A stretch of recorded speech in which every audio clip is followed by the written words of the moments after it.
and the North Carolina Association of Broadcasters in cooperation with this station. Welcome to guided meditation. Close your eyes. You're at the beach. The seagulls are calling. You take out your iPhone 16e you got from Cricket and use Apple Intelligence to clean up that selfie you just took. It's a good one. You send it to your friends instantly with nationwide 5G because Cricket is on the AT&T network. They're totally jealous. Get iPhone 16e for $49.99 when you switch. Smile, you're on Cricket. Requires new line on the Supreme Unlimited plan. First service charge and tax due at sale. $25 activation fee. Terms and restrictions apply. Cricket 5G is not available everywhere. See store for details. Kids across America are going to school hungry every day. With help from caring people across America, No Kid Hungry is providing healthy meals and hope to hungry kids so they can build better futures. Learn more at helpnokidhungry.org. Get in the zone, AutoZone. Welcome to A to Z Savings, our biggest sale of the year. Happy to be here. Can I get some rotors? Would you like brake pads with that? How much are the brake pads? Free with Duralast rotors. Free. Really? Really? Free. I also need some oil. Would you like an oil filter with that? Yeah. How much is that? Free with the oil. Free. Really? Really, free. It's part of A to Z Savings with hundreds of deals. From A to free. Get in the zone, AutoZone. Ends March 9th. Restrictions apply. I'm attorney Brian Ritchie. Big truck accidents can cause life-changing injuries, and life-changing injuries deserve life-changing money. I know big truck wrecks, and I know how to fight those big insurance companies. If you've been hurt by a big truck, contact us at ritchielaw.com. I'm on top of it. Broadcasting live from the Lenovo Studios. WCMC HD1 Holly Springs. 99.9 The Fan. The Triangle Sports Leader. I'm meteorologist Grant Skinner in the WRAL Severe Weather Center. With a front stall just to the north of our area, we'll have some cloud cover today, otherwise plenty of sunshine this afternoon. Highs will be warmer, reaching the upper 70s and low 80s. We'll be back to around 80 on Friday. 3 o'clock check of your money. Dow Jones down 1,072 points to 47,667. This hour of the drive is brought to you by Law Tigers. Injured in a motorcycle accident? Call 1-800-LAW-TIGERS before you call your insurance company. Case evaluations are always free, and you don't pay a dime until your case settles. Law Tigers, North Carolina's motorcycle lawyers. Moving it right back from Goss to spare the slot. They score! A power play goal! Andrei Svechnikov. Ball in the slot. Back for Walker. He scores! Now here's Ehlers. He scores! In that spot. High glove. On his backhand. He scores! Oh, what a goal! Sebastianov! Now here's Ehlers. He tries to shoot and scores! Sending it across, and he scores! Nikolai Ehlers with the The Drive with Tim Donnelly on 99.9 The Fan. The Drive with Tim Donnelly here on 99.9 The Fan. We don't have to do this too much longer, but just to let the relax, the exhale happen, Carolina Hurricanes have not made a trade as of yet. Well, I don't think the XL is going to happen until they actually make a trade, according to people I'm interacting with online. My point is the suspense of have they? Oh, yeah. Is there something to know? I can cut that tension with a knife. Nothing has happened yet. So at least for the moment, for the next 3 hours, assuming you continue listening to this show, you can give your thumbs a rest and stop just refreshing constantly. We'll refresh constantly, and as soon as we know, we'll pass it to you. Okay, you can pass that burden on to us. We'll shoulder the burden. Now that that's out of the way, though, I'm Tim Donnelly. That's Dennis Cox over there producing, and this is The Drive, and we start The Drive with the Big 3 at 3.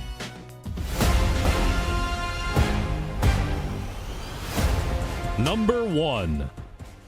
Carolina Hurricanes beat Vancouver last night 6-4 on the road. It wasn't even last night. It was this morning. East Coast time. Went into the wee hours of the morning. 6-4. It was a game that had everything. The Canes have had a few of these since the post-Olympic, or in their post-Olympic break schedule, where there was a little bit of everything. There was a Nikolai Ehlers hat trick. There was a wild swing of momentum back and forth a few times. There was Svech, who we asked to have a good game, getting the scoring started. There was an unreal play from Sebastian Aho, hand-eye coordination, burst, and everything else you want. There was a Sean Walker goal. Been a while. And, of course, there was the win at the end with Brandon Bussi in the net. 9th straight win for him. He's the fastest to every win total. He's winning them all. It's Brandon Bussi. Let's hear from Rod Brindamore after the game. He was asked about letting Vancouver back into the contest when it felt like they should have put him away. Yeah, I don't know. I just think the game should have been over, and we just kind of, like I said, took the foot off the gas, and they made a couple nice plays. You could take penalties, 5-on-3. These are things that certainly you don't want to be doing if you want to be, you want to win consistently. So that we got away with it tonight. I think that's a good way to put it. They got away with it. Right, when you're playing a team like Vancouver, you can be a little scatterbrained. But I don't leave that game with the warm and fuzzies I normally would feel after a win, including a hat trick and a goal from Svech and a goal from Aho, and the top line does this, and like normally I would leave that with quite a bit of just goody feelings. They didn't have that, but they got away with it. They got away with it. And when you score 6 goals, there's a lot to a lot of guys leave with points, and there's a lot of those kind of things that go on. But obviously against a better team, those lapses are going to come back to catch you, and you can't let them happen. But in a long hockey season, you take the win. You take the win. You take the win. And then you're honest with yourself. And I thought Ehlers was very honest with himself after the game in the post-game interview when he said he thought he had a terrible night. But the puck kept finding the net, which is a hilarious way to describe a hat trick. We have Rod Brindamore talking about the performance of his guy Nikolai Ehlers. Well, I think a couple of his goals, great individual efforts, and same on Fishy's goal. It's just it's good play by the D to transition up, and then obviously they had good finish there. But I don't know. It's one of those games. I thought, like I said, we were in control early, and then we just let off the gas, and give them credit. They fought back. The direct quote, I'll give it to you here. He said he thought he, quote, played a terrible game tonight. It's one of those days where they just seem to go in, and I'm not complaining about that, but I've got to be way better. It's a healthy dose of self-awareness after a hat trick night. Well, his career up until joining the Canes, he was roasting those Western Conference teams. So he's like, yeah, this felt like normal. In his career, he now has 7 hat tricks. Mm-hmm. 5 in the first, 10 years of his career. Yeah. 2 in the last 2 months, essentially, for the Carolina Hurricanes, which is pretty good. He's the first Cane, meaning since relocation, to have 2 hat tricks in the same season. Yeah, look at that. But it was a terrible night. Let us all have terrible nights that end in hat tricks. Yes. Yeah, please have a lot of terrible nights in the months of April, May, and June. Let us all have such. Our bad is so bad that they are the equivalent of hat tricks in the NHL. Gosh. Let us all be that fortunate. That is number 1. Let's get to number 2. Number 2. Speaking of the Carolina Hurricanes, their owner, the big boss, Tom Dundon, according to Sportico, they had the report first, has reached an agreement to sell 12.5% of the Carolina Hurricanes at a valuation, I should say, of $2.66 billion. Now, let's first, the rich get richer, right? Tom Dundon already doing pretty well. This now makes it a really, really, really good business deal. Right? He's a good businessman, so the rich get richer. My crude math, which I did before the show, and I believe it's pretty accurate, 12.5% of $2.66 billion would be $332.5 million, roughly. So that is him accepting a check from a minority stakeholder for just over $330 million, which is notable for a few reasons. One, Dundon initially took majority ownership at a valuation of about $425 million back in the, whatever it was, late teens, 2018. So in the time since he's owned it, which is not even a decade yet, The valuation of the Canes has gone from $425 million to $2.66 billion. Goodness gracious. That's why I always say to all my billionaire friends, it would be a good investment to buy a franchise, wouldn't it? Be a good investment to buy a professional sports franchise. Right? They just seem to always go up in value, mostly due to limited supply. Right? There's only so many professional sports franchises, and apparently there's significantly more billionaires and billionaire groups that want to own them. So when they become available, they go for very, very high prices. The other thing is, I do think this is just moving money around. This is him probably needing a little bit more cash to help fund his purchase of the Portland Trailblazers. Absolutely. Which he learned from himself, right? Buying professional sports franchises is a good bet. So he's now doing that in the NBA. And they're expensive. And they are to get the cash up front. So he sells some of this one to pay for that one, takes money from his right pocket, puts it in his left pocket. It all just grows and grows and grows. And pretty soon he's going to have to buy like cargo pants because he needs more pockets to put the money in. The lesson, and I hope this is a lesson that everybody learns and he continues to learn, franchise valuations do just tend to always go up. I do think winning accelerates that. So, you know, the $425 million to $2.66 billion that he has experienced, I don't think it grows that much unless they're in the playoffs every year, unless they're winning, unless the games are fun because they're good. So, you know, don't go what some baseball owners have done and just go, valuations go up, I make money whether we win or lose, so let's stink. Like a lot of Major League Baseball teams do. Yep, that's exactly the example. So if you want your evaluation, if you want it to be as good of a business move as possible, you got to win. You got to win. Keep doing that, and we'll be all right. Just imagine how much it would go up if you won the cup. Huh? Huh? Huh? Who would have thought? Go ahead and do that. Yeah. Do that. How about it? It's a good business move, if for no other reason. You know? It is. Seattle Seahawks are selling their football franchise immediately after winning the Super Bowl. I imagine that's good business. That is number 2. Let's get to number 3. Number 3. Speaking of the Carolina Hurricanes, the NHL trade deadline is now less than 24 hours away. It is 23 hours and 50 minutes away. We asked the question yesterday, and it wasn't one that we just came up out of nowhere with. Start preparing for no moves from the Carolina Hurricanes. Right, Dennis brought up that the Canes fans we interact with are not going to be able to relax until a move is made. Just start preparing yourself to see no move made by tomorrow. Not saying a move can't happen. I'm just saying that this doesn't appear to be a trade deadline where the buyers and the sellers align. No, it seems to be a little bit more skewed towards. Sellers are willing to call bluffs and hold their cards and not accept deals, and the buyers aren't willing to go up to those ludicrous prices, at least not yet. Maybe they're all just holding out till the last second, and then they're going to be a flurry. But at the beginning of the week, I would have said, yeah, this is going to be a really active, really crazy deadline. All indications are it might be more quiet than we thought. So we've even seen some depth forwards, I'm talking third and fourth line centers, go for high picks. For example, we saw yesterday Michael McCarron, or a couple nights ago, Michael McCarron of the Nashville Predators, true fourth line center, was traded for a 2028 second-round pick. We saw Nick Waugh, former Carolina Hurricane draft pick, by the way. Nick Waugh got traded from Toronto to Vegas. Or is it Vegas?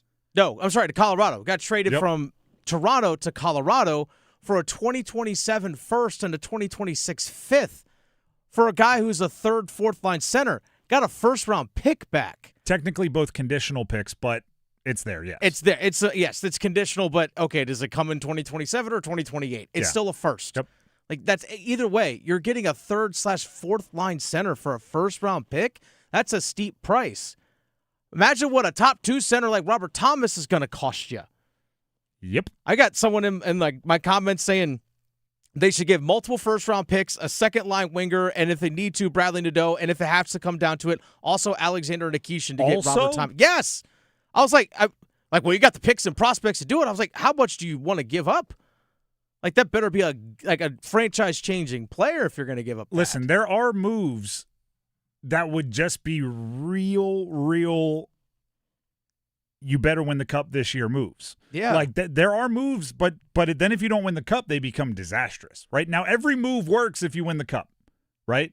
I always use the Kawhi Leonard trade to the Raptors. He was up there for like 8 months, and then he left them in a lurch, but guess what? He won the NBA championship in that time. Worth it. The trade will never be a bad one. They traded away a franchise legend in DeMar DeRozan to bring him in. It's a good trade because they won the NBA championship. If you're willing to take that kind of high stakes where you win the Stanley Cup this year or it is a franchise-altering mistake, all right. But if not, I think we should prepare for tomorrow to be very quiet. Not saying nothing happens, but just quiet. Be prepared for that. Don't I don't know, make sure you're sitting down, make sure there's no sharp objects around, right. Make sure you have loved ones nearby. Like, obviously joking, but it could be quiet. And the Canes are disciplined in that I don't think they won't overpay. Make the wild Godfather offer just to make a move. They'll sit there and go, all right, call my bluff. I'm not doing that. And then it'll be 3:45 going, all right, they called my bluff and I stood on it. They'll just They stick to their guns. The Drive with Tim Donnelly, 99.9 The Fan. That is the Big 3 at 3. Coming up next, there's a big basketball game this weekend. Carolina's going to Duke, and we have some audio from one of the head coaches about where his team stands going into this one. Stick around. Hey, Dennis Cox here for my friends over at Raleigh Weight Loss Center. I had lost over 40 pounds. 42 pounds thanks to Raleigh Weight Loss Center and have maintained the weight that I've lost. That's over 15% of my body weight. And Raleigh Weight Loss Center and their program, they've helped thousands of people just like me lose anywhere from 10 to 20% of their body weight. And if you're serious about the weight loss journey, especially like for myself, a guy who's in his late 30s, losing over 40 pounds, it ain't easy. But Raleigh Weight Loss Center is there to jumpstart your metabolism, to get your body to do what it naturally can do, which is to lose weight, burn fat. No shots or injections, no steroids, no side effects, no surgeries, no pills, nothing like that. Just resetting your metabolism, again, so your body can do the natural thing. Give them a call, 919-897-7506, or visit RaleighWeightLossCenter.com. Set up a free 15-minute phone call. By the way, first 50 callers, get $100 off. 919-897-7506, RaleighWeightLossCenter.com. Results may vary. Everybody in your crew identifies as either Big Mac Burger, McNuggets, or McCrispy Sandwich. But you're the Filet-O-Fish Sandwich all day. That crispy fish, that savory tartar sauce, that melty cheese, that pillowy bun. Yeah, you get it. Every time. Now, enjoy a Filet-O-Fish and a 10-piece McNuggets. Mix and match any two for just $6 at McDonald's. Prices and participation may vary. Single item at regular price cannot be combined with any other offer or combo meal. My name is Whitney Allen, and I'm a widow. My husband, Ryan, died. We never thought we'd ever have to use life insurance, but the unexpected happened. With Ethos, signing up was fast and 100% online. You can get a quote in seconds, apply in minutes, and get same-day coverage. No medical exams, and you can get up to $3 million worth of coverage. I'm grateful we were prepared. Get your free quote at ethos.com/game. That's ethos.com/game. Paid spokesperson. Time spent on application may vary. Online health questions required. Trimble pushing the pace. Gets deep, draws the foul, and gets the layup to go. Another three-point chance for the Hills. The Drive with Tim Donnelly, 99.9 The Fan. Duke's hosting Carolina Saturday, 6:30. It becomes a really interesting game now that we know the results of the Miami game last night. Miami got the win over SMU, and that means the top four in the ACC are set, okay? Just like we said yesterday. The double bye was secured by Carolina. We may have jumped the gun a little bit, but we were accurate, and we weren't wrong. We were early, as I like to say. But, yes, the top four are set, so much so that the ACC has put out the schedule for the teams that already have their ACC tournament seeds locked in. So Duke is the 1 seed. They'll play at 7 p.m. on Thursday. This is all obviously at the ACC tournament. Carolina is the 4 seed. They'll play at 9:30 on Thursday. Virginia at noon, and Miami at 2:30. That's the way it goes. We have no idea who they're going to be playing. We have no idea who they could potentially be playing because the rest of the bracket isn't settled. We just know the top 4 seeds. And that is a little bit of a change up. Traditionally, the 1 seed plays at noon, but if they have any business sense, as they obviously do, they will make sure Carolina and Duke are the teams playing in primetime. And that's exactly what they're going to do. With all that being said, it does change the stakes tangibly for the Duke-Carolina game on Saturday. There are less super obvious concrete stakes. There's no ACC seeding on the line. There's no ACC buys on the line. For Duke, what's their range of outcomes in the NCAA tournament? They're a 1 overall or a 3 overall, maybe a 2 overall. Yeah. Definitely not a 2 seed. Carolina obviously could be, with a win, maybe rise up to the 4 line. If things go horribly from here, maybe drop down to the 6 line. Like, that's the tangible stakes. Now, if you get to the intangible stakes, you're going to be asked about the outcome of this game for the rest of your life. Oh, you played at Duke? Oh, you played at Carolina? What'd you do against Duke? What'd you do against Carolina? Right? And even if you're only on campus for 1 year, oh, I went 1-1. Oh, I went 2-0. Oh, I did this. Oh, I did that.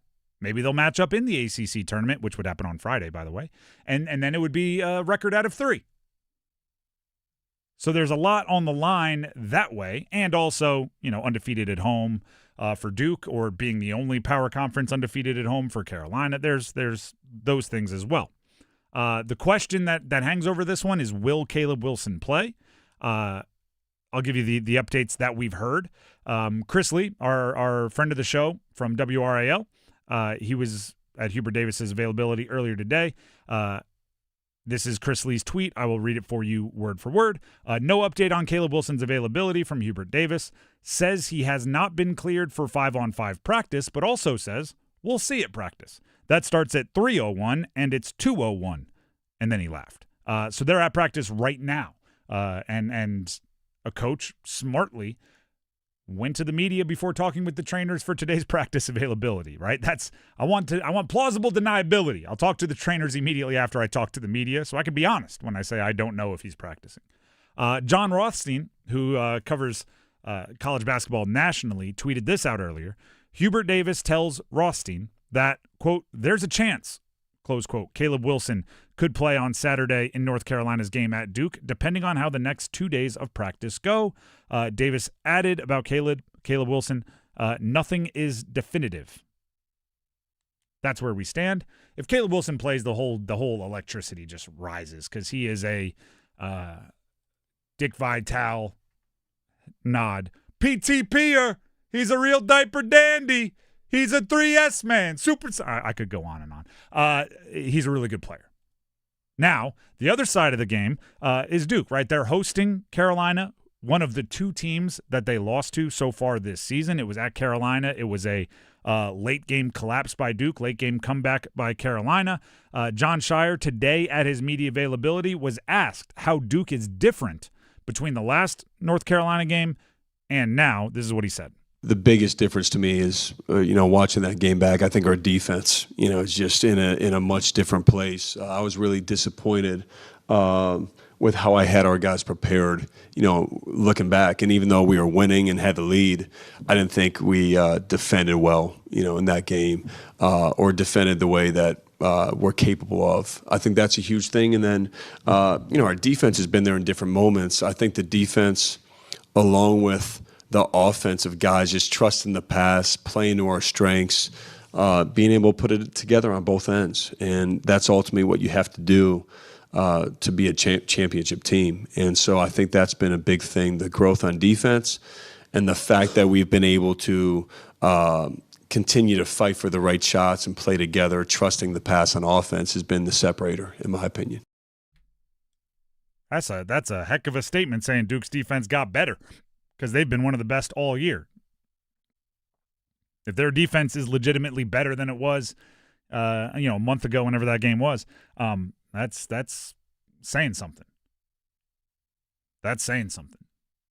Now the question really becomes not how much did you improve here or there? I think it's a late game execution thing. And I know that Shire and Duke have this rap that's probably a bit unfair because, they win a ton and they win some close games as well. But the ones that everybody remembers are the ones where they don't execute down the stretch. I don't even think I think it kind of is law of averages. Right, they got some good looks on those final 3 or 4 possessions against Carolina last time. They just didn't make them, right? Cam Boozer got his defender in the air, pump fake, goes back up, misses the short one. I don't even know if John Shire, if he could go back in time, would change anything. He would go, do the same thing. You'll just make it this time, which would have been the difference. And who knows, if Carolina misses 1 of 3 threes back to back to back, they don't pull it off, right? So sometimes law averages will catch you. No coach will ever admit that because, right, you want to control it, and it's not like, hey, guys, you did, just bad luck, right? We flipped a coin, and it came up heads 9 times in a row. It says it would never happen, but it could. It's a really interesting thing about, like, what would they change from last time to this time when, what were they ahead by, like 6 or 7 with a couple minutes left? It's like, well, up until the last few minutes, you probably shouldn't change much. And then in the last few minutes, I think you were getting the looks you wanted. You just didn't make them. So the big changes make them. Like that's not a super exciting storyline. And for Carolina, I do think they've improved.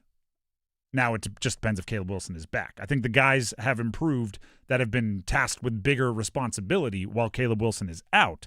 If he comes back, could be some growing pains, but also could be just a much better team. More audio from John Shire, and this is just, it needs to happen occasionally. Cam Boozer is going to be the National Player of the Year, according to a whole bunch of awards, and Shire talked about his leader, even though he's just a freshman, and all the ways that he helps his team be kind of the tip of the spear. Cam is he's been a complete stud for us, man, from day one. And I think it just becomes so contagious when your best player is about winning. They're fully about winning, and they show up every day. So, like I've said this before, but if you saw them today in practice versus any other practice this year, same energy, same focus. May not play the best all the time, but the energy, the focus, who he is as a teammate, his competitiveness, it's the same way. And I think that sets a tone for everybody. You coach him, you get on him, he responds to it. And I think and then he wants his teammates to do well. That's something that doesn't necessarily happen at that level. He's very secure in who he is.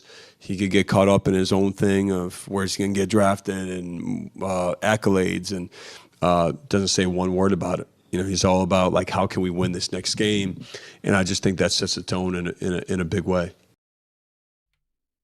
He's really good. It's impressive how he did not need any adjustment to be really good in college. He was good from day one, and he's good now. And he has not had a bad game between day one and now. He's so consistent. That's the thing. Like, his bad game is like 18-9. Yeah, and it's like a Nick Aguilar's hat trick. Bad day. Yeah, well, I had a terrible night. I scored 3 goals. Yeah, we won by 2. Rough day. Only 20-10. Awful day. It is true though. Like, the question isn't can Duke survive in the Elite Eight if Cameron Boozer has a bad game? It's like, can they survive the Elite Eight if Cameron Boozer has 18-7 rather than 23-12? Like, that's where the bar is for Cam Boozer. So he's pretty darn good. The Drive with Tim Donnelly, 99.9 The Fan. That is just a look ahead to Saturday. We'll do more looking ahead to that game on Saturday during tomorrow's show and later in this show.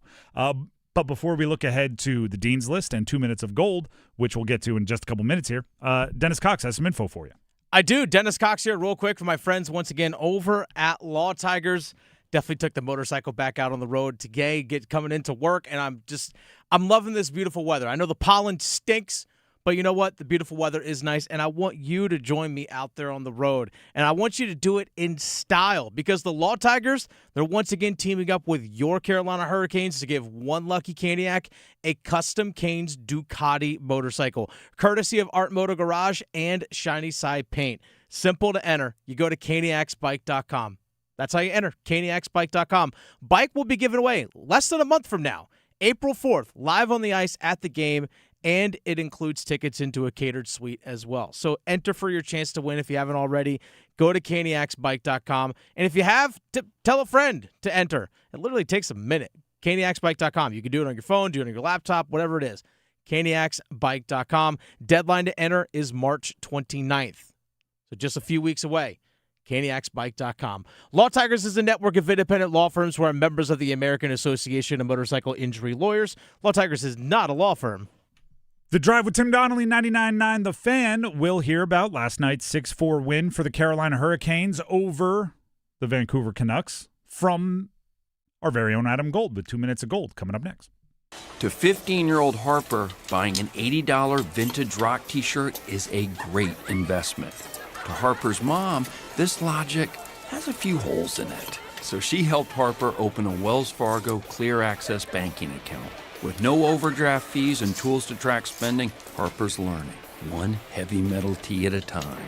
However you make money work, Wells Fargo can work with that. Terms apply. Visit wellsfargo.com/deposit disclosures for fees and details.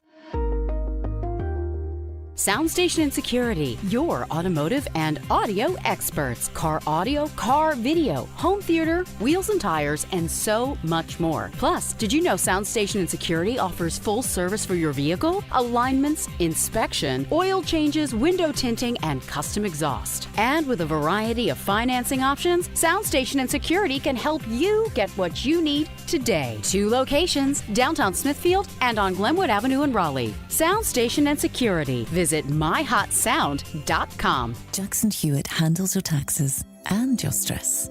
Inhale our no surprise price of $149 or less. Exhale, paying more for complicated taxes. You won't. Inhale new tax law knowledge. Exhale, missing out on your biggest refund? Certainly not. Don't miss paying $149 or less. Rest easy. Jackson Hewitt's got your taxes. Guaranteed. Limited time offer for new clients on federal returns. Participating locations only. Terms at jacksonhewitt.com/149. Hey, what do you say? John Forsland here from my friends at Buffalo Brothers. It's the best time of the year for college basketball, and Buffalo Brothers is a slam dunk. Best place in the Triangle to watch all the big games. They always have great drink specials, and check this out. Every Monday, half-price wings all day. That's half-price wings all day Monday. Dine in only. Now that's a deal, baby. Check out any of their 5 Triangle locations or online at buffbrothers.com. Aw, man, now I want wings. Now here's Ehlers. He tries to shoot and scores! Have a period, Nikolai Ehlers is second of the frame, and it's 5-2. Carolina has broken this open. The Drive with Tim Donnelly, 99.9 The Fan. Before we get to the Dean's List, as promised, we have a breakdown, especially if you went to sleep at a normal time and we're not up into the wee hours of the morning watching Canes hockey. You can get all the details, all the reaction from Adam Gold, all about the 6-4 win over Vancouver in a segment we call 2 Minutes of Gold. Hey, it's Adam Gold, and I've got 2 minutes for 2 pair of deuces that helped the Carolina Hurricanes get 2 points in Vancouver last night, and it's all brought to us by Parkway Sleep Health Centers. We got more twos coming, including Andrei Svechnikov's 22nd goal of the year. It came on the power play. Great feat from Seth Jarvis. Superb finish from Andrei as he continues to pile up points and be that guy that Carolina needs. But the reason the Hurricanes won this game was 2 sets of 2 goals in rapid succession in the second period. Carolina getting even through Sean Walker, then taking the lead as Nick Ehlers scored his first of 3. That's right, his second hat trick as a Hurricane. He had 5 in 47 years with the Winnipeg Jets, and those goals happened 1:49 apart. And then after about a 7.5-minute break for refreshments and other things, Sebastian Aho with one of the goals of the season. 8:10 left in the second. Aho on his backhand. He scores! Oh, what a goal! Sebastian Aho! Fin on fin, go right back to that shot location. possession that has resulted in all 3 second period goals. What a gorgeous finish. Jarvis's pass to Aho was a knee-high bullet with the backhand, and Seabass just collected it like it was nothing. The finish wasn't bad either. Glove side high on Kevin Lankinen. 57 seconds later, Ehlers got his second. Now here's Ehlers. He tried to shoot and scores! Have a period. Nikolai Ehlers is second of the frame, and it's 5-2. Carolina has broken this open. Ehlers has 19 goals. We're very close to having a fourth 20-goal scorer for Carolina. And the best part is Ehlers has been outstanding in every possible way. You've got Aho playing at a high level. Svechnikov doing his thing. Jarvis is great. Carolina's got a bona fide top line. And then they just had to see it to the finish line, which frankly was probably a lot more difficult than it needed to be. And now Svechnikov comes up with it to Aho, sending it across, and he scores! Nikolai Ehlers with the hat trick. I don't know if you draw it up that way, but a hat trick for Nikolai Ehlers. It's 2 points nonetheless. I would argue they played better against Seattle than they did against Vancouver. Won this one, didn't win the other one. Oh well, moving on, see you in Edmonton. Parkway Sleep Health Center, sound sleep, sound off, 6 goals, 4 in the second period. Thank you very much to Adam Gold for 2 minutes of gold, all about the Canes win last night. We are going to do a quick version of the Dean's List here because we have something you want to stick around for, Canes fans, at the end of this segment. That's the only hint I'll give you. But right now it's Dean's List time.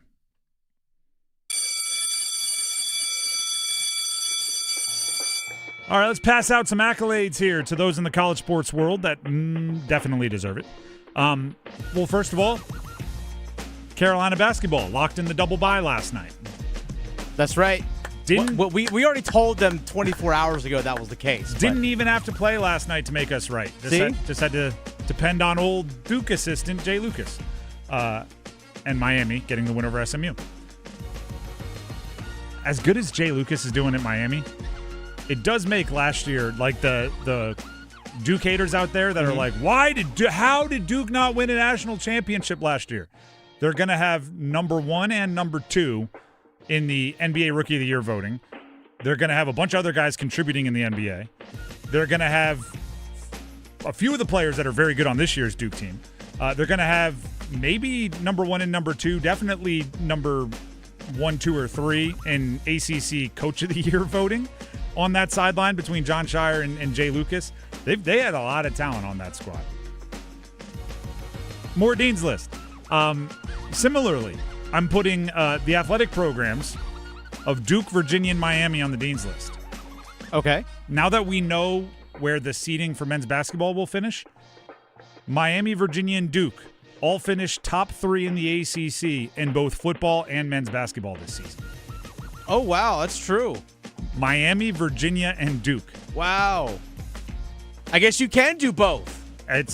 I guess you can win at both. Exactly. A football school with a new basketball coach. Basketball school with Virginia's basketball school. They got a new basketball coach, but they also did it in football. Yeah.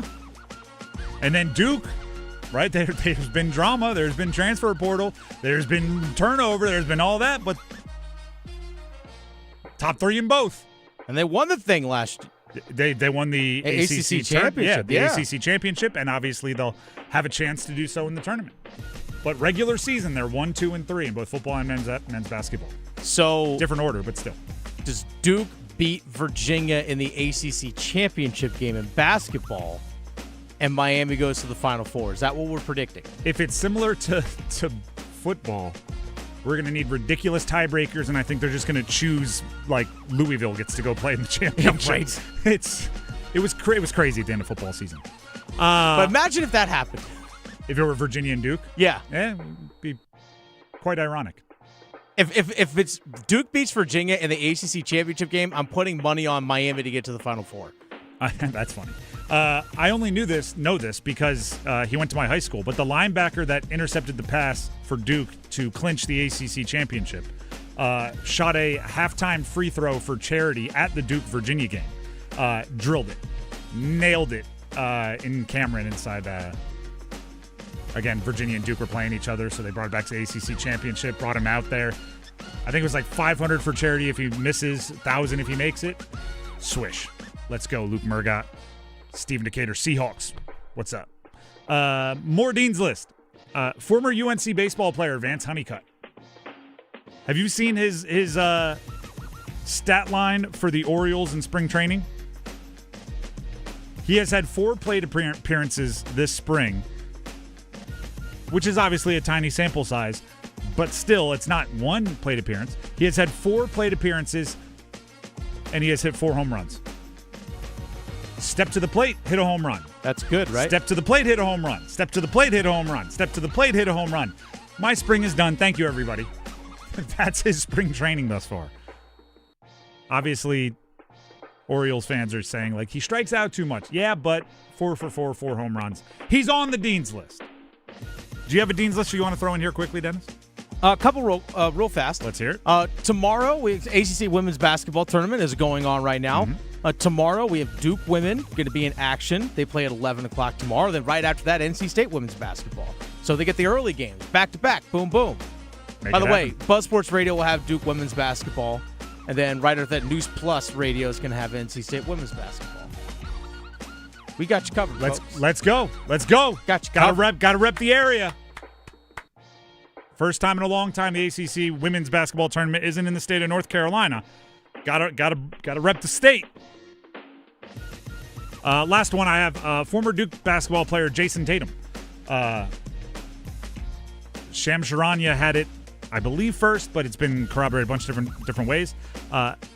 He not only will play this season, coming off the Achilles tear last season, they're expecting him Friday against Dallas. Jason Tatum, 10 months, a little less than 10 months after surgery on a ruptured Achilles tendon, expected to be back in the lineup for the Boston Celtics. That's awesome. Achilles rehab, I've never had it, knock on wood. I hope I never do. But I know some people that have gone through it. It is not fun. It is not fun. That just sounds like it sucks. But he's playing. If not Friday, soon after. But they're expecting him Friday. It's crazy. And that's enough for the Dean's List here on The Drive with Tim Donnelly on 99.9 The Fan.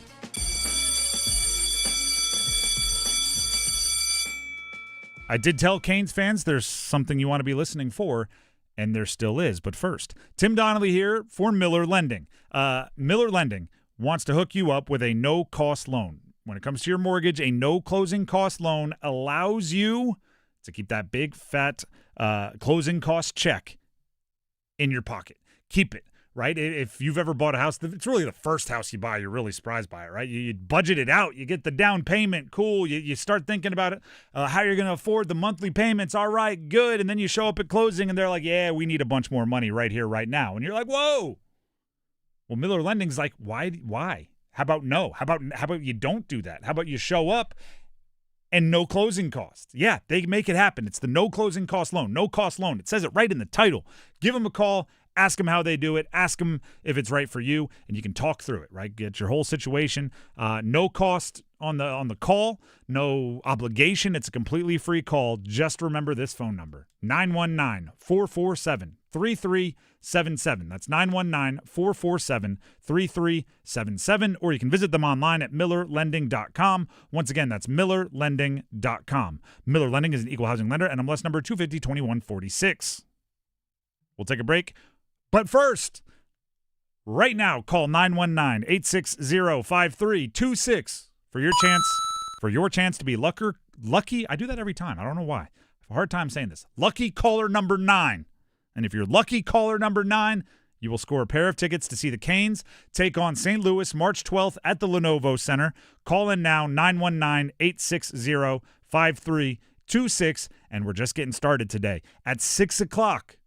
At the Buffalo Brothers in Cary, Victoria from the Adam Gold Show will be out at the Buffalo Brothers in Cary from 6 to 8 p.m., where they will be giving away a pair of Canes tickets to that very same game, St. Louis, in town, on the 12th of this month. They will be giving away a pair of tickets every 8 minutes from 6 to 8 p.m. tonight. So you can win right now by calling in 919-860-5326, or you can win by going out to the Cary Buffalo Brothers off of Kildare Farm Road in Cary, and they'll be giving away a pair of tickets every 8 minutes. So you can win on the air now, you can win in person then. Just don't miss your shot. All right, Canes fans? And college basketball fans out there, don't miss your opportunity to hear a little Maxitology. Our resident bracketologist, Max Gorin, joins the show next.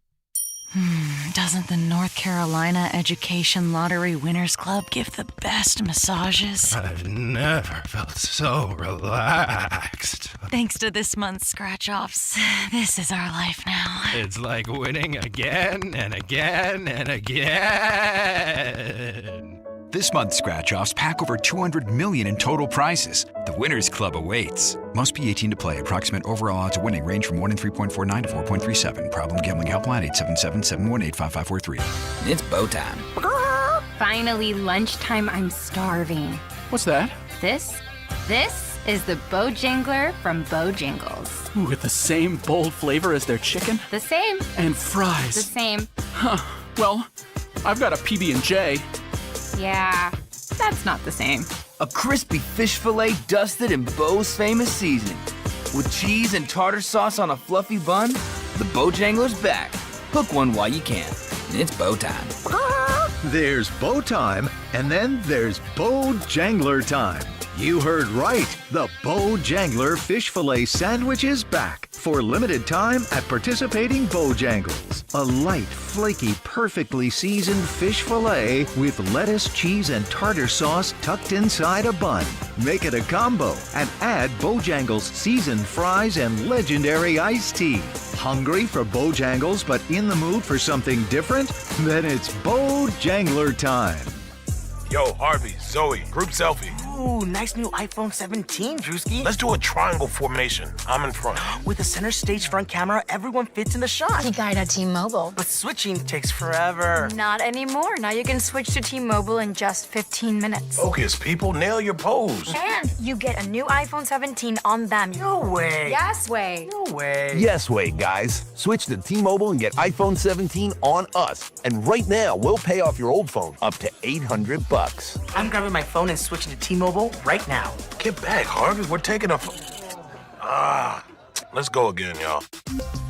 With 24 monthly bill credits, finance agreement, 256 gigabytes, $830, eligible trade-in, example iPhone 13 and new qualifying line, $60 plus per month plan with auto pay plus taxes and fees. For well-qualified customers, plus tax and $35 device connection charge. Credits end and balance due if you pay off early or cancel. Contact us. $800 via virtual prepaid card. Card typically takes 15 days after rebate submission, no cash access, and card expires in 6 months. Check out in 15 minutes per line. Visit T-Mobile.com. Welcome back into 99.9 The Fan. This is The Drive with Tim Donnelly, and we have our very own in-house bracketologist, a.k.a. Maxitologist, Max Gorin, stopping by the show in the afternoon. He also produces Next Up with Paul Ihander weekday mornings 9 to 10, so check that out. But he grinds the bracketology, so I thought it would be a good deal, good time with one game remaining on everybody's ACC regular season schedule, just to see where the teams that we cover stack up. We'll start with maybe the safest.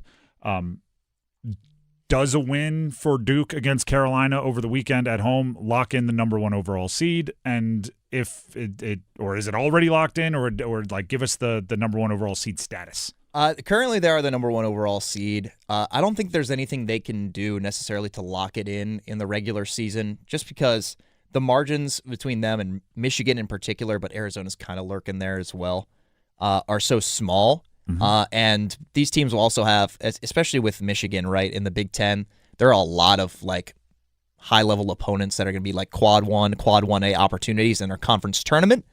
So if Duke were for some reason early out in the ACC tournament, which obviously is not very likely, that's a scenario where Michigan could potentially supplant them as the number 1 overall seed. But I mean, if Duke continues to take care of business, if they beat UNC in the rematch on Saturday, and then at least win 1 or 2 games in the ACC tournament, I think their chances of being the number 1 overall seed are pretty high. The chances of them being a 1 seed are an absolute lock at this point. I don't think there's anything Duke could do to fall off of the 1 line.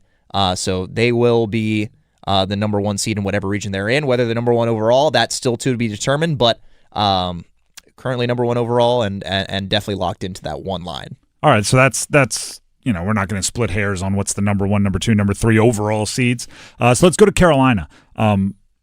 Carolina, we'll start with the simple. Where do you have them? Like if the season ended today, they're in the tourney, what seed are they looking at? I got them at a 5 seed right now. Okay. They've been lurking in that 5, 6, 7 range for a large part of the season, and it's just the fact that they're playing really well recently without Caleb Wilson has been super impressive. At 5-1 now, without their NBA star prospect, and it's a small volume of losses too. 24-6 on the season right now, 11-6 in the first 2 quadrants, undefeated in quads 3 and 4. There are other teams kind of in this range that have dropped a bad game here or there, like St. John's, right? St. John's only has 2 quad 1 wins, and they have a loss in quadrant 3. So that's why I favor Carolina over them just a little bit. So 5 seed right now, with potential, of course, probably 2 matchups with Duke still waiting right now. Obviously, the game scheduled on Saturday for the regular season finale, and then it's looking like it's going to be Duke at 1 and Carolina at 4 in the ACC tournament, which would match them up in the semifinals if they manage to get there. If Carolina, especially with 2 wins over Duke, I mean, they could probably even get as high as a 3 seed at the absolute ceiling, but a lot of room to move up to like a 4 as well, and then I don't see them dropping below 6. So probably a 5 seed for Carolina if they kind of continue status quo. A lot of that is going to be dependent, Caleb Wilson, is he going to come back? Is he going to make an impact? That remains to be seen. So we're talking with Max Gorin, 99.9 The Fan Braxitologist. We call him our Maxitologist. How does Caleb play into it? Because I know that the media, meaning the national media, got together at NCAA headquarters, 2 weeks ago and did kind of a mock bracket deal where they put together a bracket, and that was so they had an understanding of the process better. And and I know this from, I think it was Matt Norlander, CBS Sports tweeted it out, chose to rank, because the way I look at it, and correct me if I'm wrong, is making the tournament is kind of irrelevant of injuries. Like if you have to have the resume to make the tournament, but once you're in, your seeding can be affected by, you didn't have this guy in this loss, so that we're going to act as if that loss didn't happen or whatever it is. Like for Caleb Wilson, when you're seeding Carolina, do you look at it and say, oh, this team beat Clemson, this team beat some really good schools and didn't have Caleb Wilson, so if we imagine that team with a healthy Caleb Wilson, heck, they're a 4 seed when maybe they should have been a 6 seed based on their resume. Yeah, I mean, it depends on a lot of subjectivity there, right? So there's no rules that you're aware of where it's like if a guy's healthy, you treat him as such? No, as far as I know, it's all subjective, right? We saw kind of a similar scenario for Texas Tech right before the top 16 seed reveal, which was, I believe, 2 or 3 weeks ago now. Right before that happened, Texas Tech lost JT Toppin, their All-American level, top player, out for the season with a leg injury, and then Texas Tech was moved down from a 3 to a 4 in that initial seed reveal, I believe is what we heard out of the committee. And then I believe after the Caleb Wilson injury, in the wake of that as well, they said they're basically going to kind of approach things as if he's going to be back for the tournament. So I don't think they give a boost for like a hypothetical, addition of Caleb Wilson and what he can add. I think a lot of it is more based on the resume. Like the number one metric that aligned with how the tournament was seeded last year was the new addition, is wins above the bubble or WAB. That's one that they lean on a lot, and I think they favor those kind of resume qualities instead of the predictive metrics when it comes to seeding. Now, if teams are close in that regard, and one team's predictive metrics are way better, like they're 10 spots higher in KenPom and KPI and all of that, then maybe you could see that team getting a boost over the other if the resumes are similar. But I think a lot of it comes down to resume, and that's where Carolina shines. Their resume metrics are actually a lot better than their quality predictive metrics. So just based on their resume, they could be a higher end 5 seed, maybe a 4 seed again. I think to do that, either they'll need some losses ahead of them or they'll need at least one more win over Duke. That would really give them a boost, but I don't think they get the benefit of like a hypothetical Caleb Wilson addition bump to their seed. We're talking with Max Gorin here on some bubble talk, NCAA tournament stuff, bracketology here on 99.9 The Fan, The Drive. State to me is the if there's a sweat happening out there, it's probably State. Are they legitimately in danger of missing out on the NCAA tournament? If they lose on Saturday, yes. Like, there definitely is a sweat that has crept in. They were probably as high as a 7 or even, in some projections, a 6 seed, when they were riding that 6-game win streak and things were going well. Now, having lost 5 of 6, the wheels are starting to fall off a little bit. They're not the only team in the ACC that's happened to, by the way. SMU is kind of struggling with that right now. Clemson had a 4-game losing streak mixed in there where they were not playing very good basketball, and they were dropping down the seed list real quickly. So a win on Saturday, I think you're probably like 90+% in to the tournament. And then if you lose to Stanford on Saturday, your first game in the ACC tournament becomes an absolute must-win. And if you lose both, you're really sweating on Selection Sunday. And then depending on how some of these mid-major tournaments go with bid stealers, you might not be feeling too great about your chances if you lose out from here on out. So a win on Saturday would go a long way. I still don't have them on the stone bubble right now. I have them at a 10 seed. But, things are not trending in the right direction. So a win, and we talked about this on our episode of Pack Therapy that we check it out just everywhere recorded. Podcasts can be found. Recency bias can play a really big factor with the committee, right? Like, they might forgive losses that happened back in November or December, or forget about your biggest wins if they happened back then. If you can put a big win on the ledger right at the end for them to look at, like, well, they won their last game against a conference opponent by 25 points, it's just going to make you feel a lot better about your chances, and the committee's probably going to favor that a little bit more versus if you squeak one out or if you, of course, lose that game, whether it's close or not. Now, I'm bad at math, okay? So you might be able to explain this to me. And this, I'm taking the word of Chris on Twitter. And I don't think he's in journalism at all. So this is just Chris. Shout out to Chris. Talk about that wins above bubble, the WAB. State started the week 1.28 wins above bubble. After the Duke loss, fell to 1.25. However, Seton Hall, VCU, and I believe Boise State all kind of got wins, which are on NC State's schedule previously. And now they've jumped well over where they were prior to the Duke game. So is it almost like they can clinch some things or boost their bubble watch with even if they lose to Stanford, as long as the appropriate teams across the country win? I think a lot of the teams that NC State has played this year have done a good job of improving NC State's resume after they play. Like, if you look at a game like Texas, like in Maui, when that game was played, I think Texas was probably in the 70s or 80s. State fans try to forget Maui happened entirely. Yes, Texas has climbed comfortably into the top 50 of net since then. That game has become a quad 1 game, so it's a quad 1 loss. It's been a quad 2 loss. Obviously, you don't want losses instead of wins, but they've done a good job to improve it. Boise State started off the season, I think they lost to a D2 school. They lost to like Hawaii Pacific. They're just outside the top 50, played them on a neutral court as well. If they can rattle off some wins in their conference tournament, potentially they could get in the top 50. That would become another quad 1, and that would boost some of your metrics. Florida State just today moved back into the top 75 of net. All of a sudden, that's a quad 1 win that NC State won by, 44 points? So teams over the course of the year after they play NC State have actually done, for the most part, a pretty good job of improving and helping out NC State's resume. Is it going to be enough to boost them if they manage to lose these last couple of games? Probably not. It'll improve kind of marginally as those teams win, and maybe if a Boise State picked up a huge win, if they went to the Mountain West title game and they win the conference, right? Like, maybe that could change things. But at this point, you really have to rely on yourself, and you got to at least win one of these next 2 games, and ideally win both of your next 2, and then you're feeling pretty safe. But I don't know if they can do it on the back end there to help kind of backdoor them into the tournament just by improving those metrics. That's Max Gorin, a.k.a. our Maxitologist here on 99.9 The Fan. Thanks, Max. Yeah, no problem. Once again, Max Gorin joining us. You can pay attention to more of his work as the producer of Next Up with Paul Ihander, weekday mornings, 9 to 10, right here on The Fan.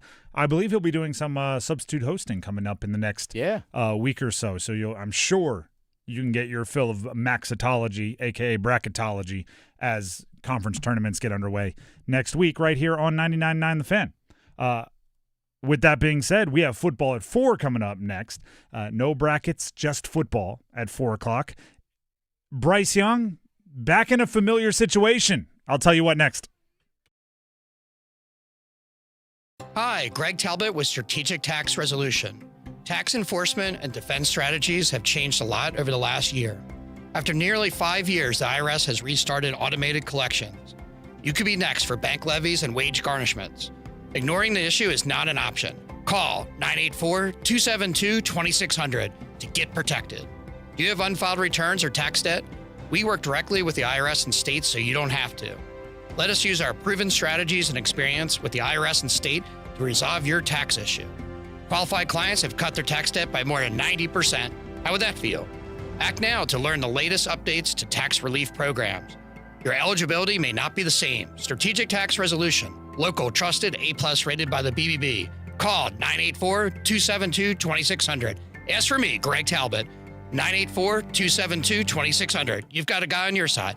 StrategicTaxResolution.com. Get relief. I know that hiring can be challenging. You sort through tons of resumes and you get too many so-so applicants. You're just waiting for someone to match your role perfectly. Well, now, there's a place where you can meet them fast. ZipRecruiter. Need to hire right away.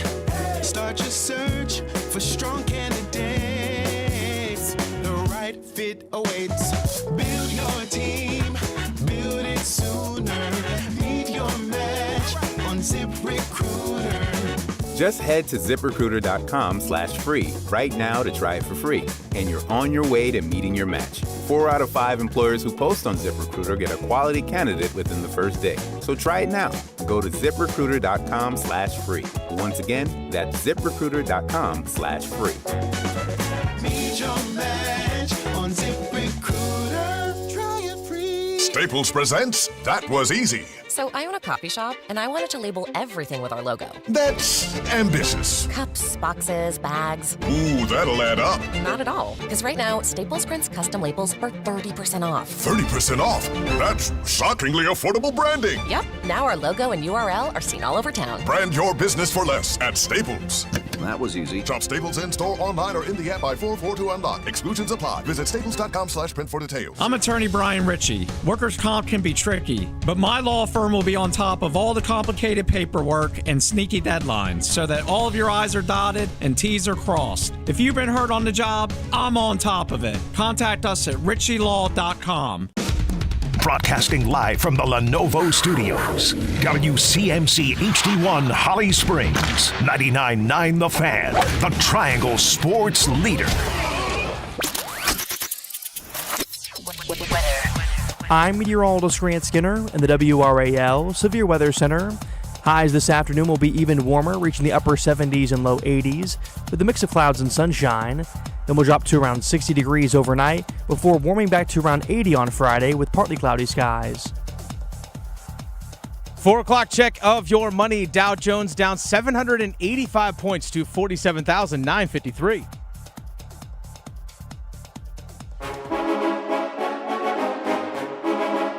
Let's move the chains. Time for football at 4. The Drive with Tim Donnelly, 99.9 The Fan.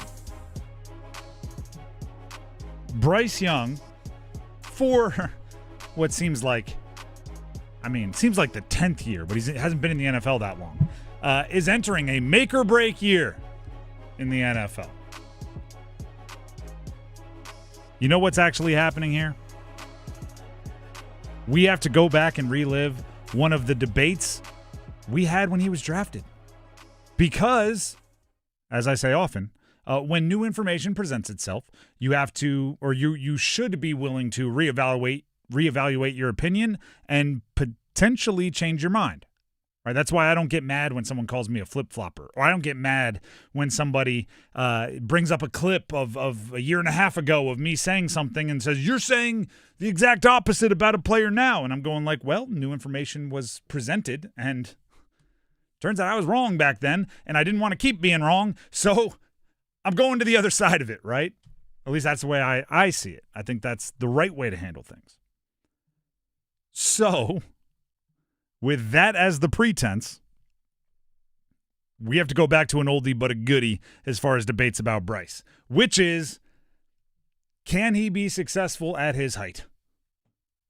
Can he be successful at the combine, measuring in 5'10" and 1/8 inches? 204 pounds at the combine, but obviously that can fluctuate. Height is kind of, that's what you got. As someone who's 5'10", he is 5'10". There you go.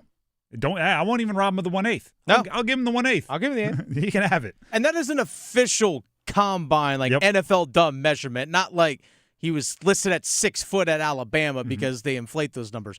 No, it's a legit NFL measure. Nope, you are 5'10". And just to give you an idea of how thorough they are, it is heels together. So your heels have to be touching, heels against the wall. Toes have to be off the ground. So you got to flex your toes back so you can't curl them under for that extra quarter inch or whatever it is.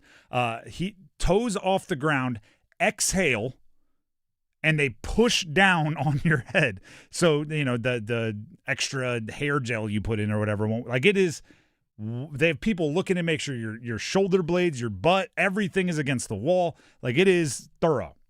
He is 5'10" and 1/8, which at the time was a big deal. Remember how you were waiting on that official measurement when he was at the combine? He didn't run. He didn't do anything. He measured and weighed in, and it was a big deal. But it was a little less of a big deal because Kyler Murray was doing well in the NFL, right? He had proven at 5'10" and change. I believe he was actually 5'10" and 1/8 as well. You could do it. And Tua Tagovailoa was a less athletic, less mobile, 6 foot even. They had these guys out there that you could point to. Russell Wilson was out there still running around at 5'11", right? You had all these guys that were there, and it's going okay, as long as he's above 5'10", you can do it. Yeah, he was right at 5'10". Murray. Yeah, there you go. Yep. As long as those guys were doing it, you could go, well, yeah, Bryce could do it as long as he's 5'10", as long as he's not 5'8", as long as he's not this, as long as there's these other guys that have proven it. Well, guess what? At the beginning of last season, there were 5, meaning week 1 starters in the NFL at quarterback that were 6 foot even or shorter. 5'10" Kyler, 6 foot Tua, 5'11" Russell Wilson with the Giants, 6 foot Spencer Rattler with the Saints, and 5'10" Bryce Young with the Panthers. They have 5, and there's only 32, so that's a good percentage, right? 5 day one starters last year were 6 foot even or shorter. Well, Kyler Murray released. Some are saying he's looking for a Daniel Jones, I just want to compete, prove it deal, but doesn't have one as of yet. Free agency hasn't opened up yet, so that's part of it. Tua will either be released, traded, or buried in Miami. They're done with him by all accounts, all reports. Russell Wilson might be out of the league. Rattler definitely behind Tyler Shuck. And that leaves just one of the short quarterbacks still standing, and that's Bryce Young. So if the guys who had proven it, if the guys who it's you could do what they do, suddenly are no longer believed to be able to do it, you got to look at Bryce and you got to go, all right, you are now being asked to be a tendency breaker. You are being asked to be the outlier. You are being asked to be the exception, the rule breaker, rather than one of a handful of guys that are doing it at that size. And that's a very different question. That's a very, very different request of his. Right? This was the best analogy I come up with. I already told Dennis this off air. But imagine you were somebody that had beaten cancer and you wanted to be a cycler, a biker. I don't know what you call it. Cyclist? A cyclist. Cyclist. And you had been looking and saying, if Lance Armstrong can do it, I can do it. Well, then you learned he was juiced to the gills. He was doping out of his eyeballs, and you're like, well, you know what? I guess I'm going to have to be the first. That changes your North Star. That changes what you're following. And I guess you could still lean on, Russell 10 years ago. You could still say, Russell Wilson was able to do it. But that's a different NFL, right? Drew Brees was able to do it as a smaller guy. But that's a different NFL. They're different players. It's not unbelievable to ask if it's holding Bryce back. And with new information, right? Rather than saying we just need to study the Cardinals offense. We just need to study what Russell's doing. We just need to find the ways that these other guys are doing it. You're going to be in the wilderness trying to make sure your guy can do it at the height that he is without having all of those North Stars to follow.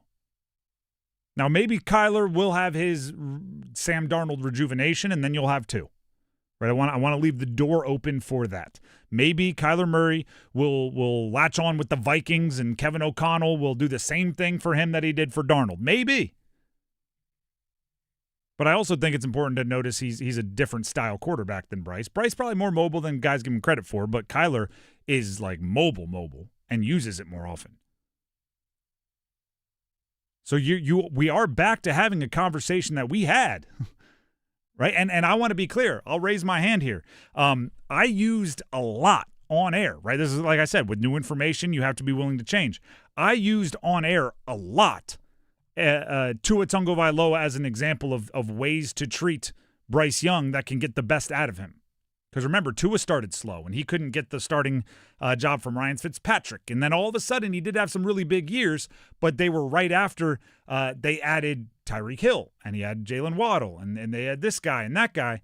And I was saying to do the same thing for Bryce. I thought Bryce did better throwing it to fast guys in space rather than jump ball guys.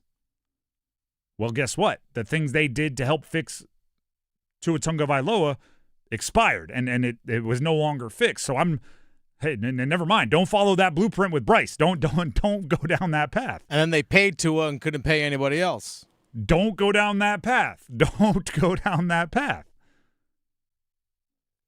You have to find, and I'm not saying don't pay him, although I wouldn't, definitely not yet. I'm going to see out this year. But what I am saying is you're not following anyone anymore.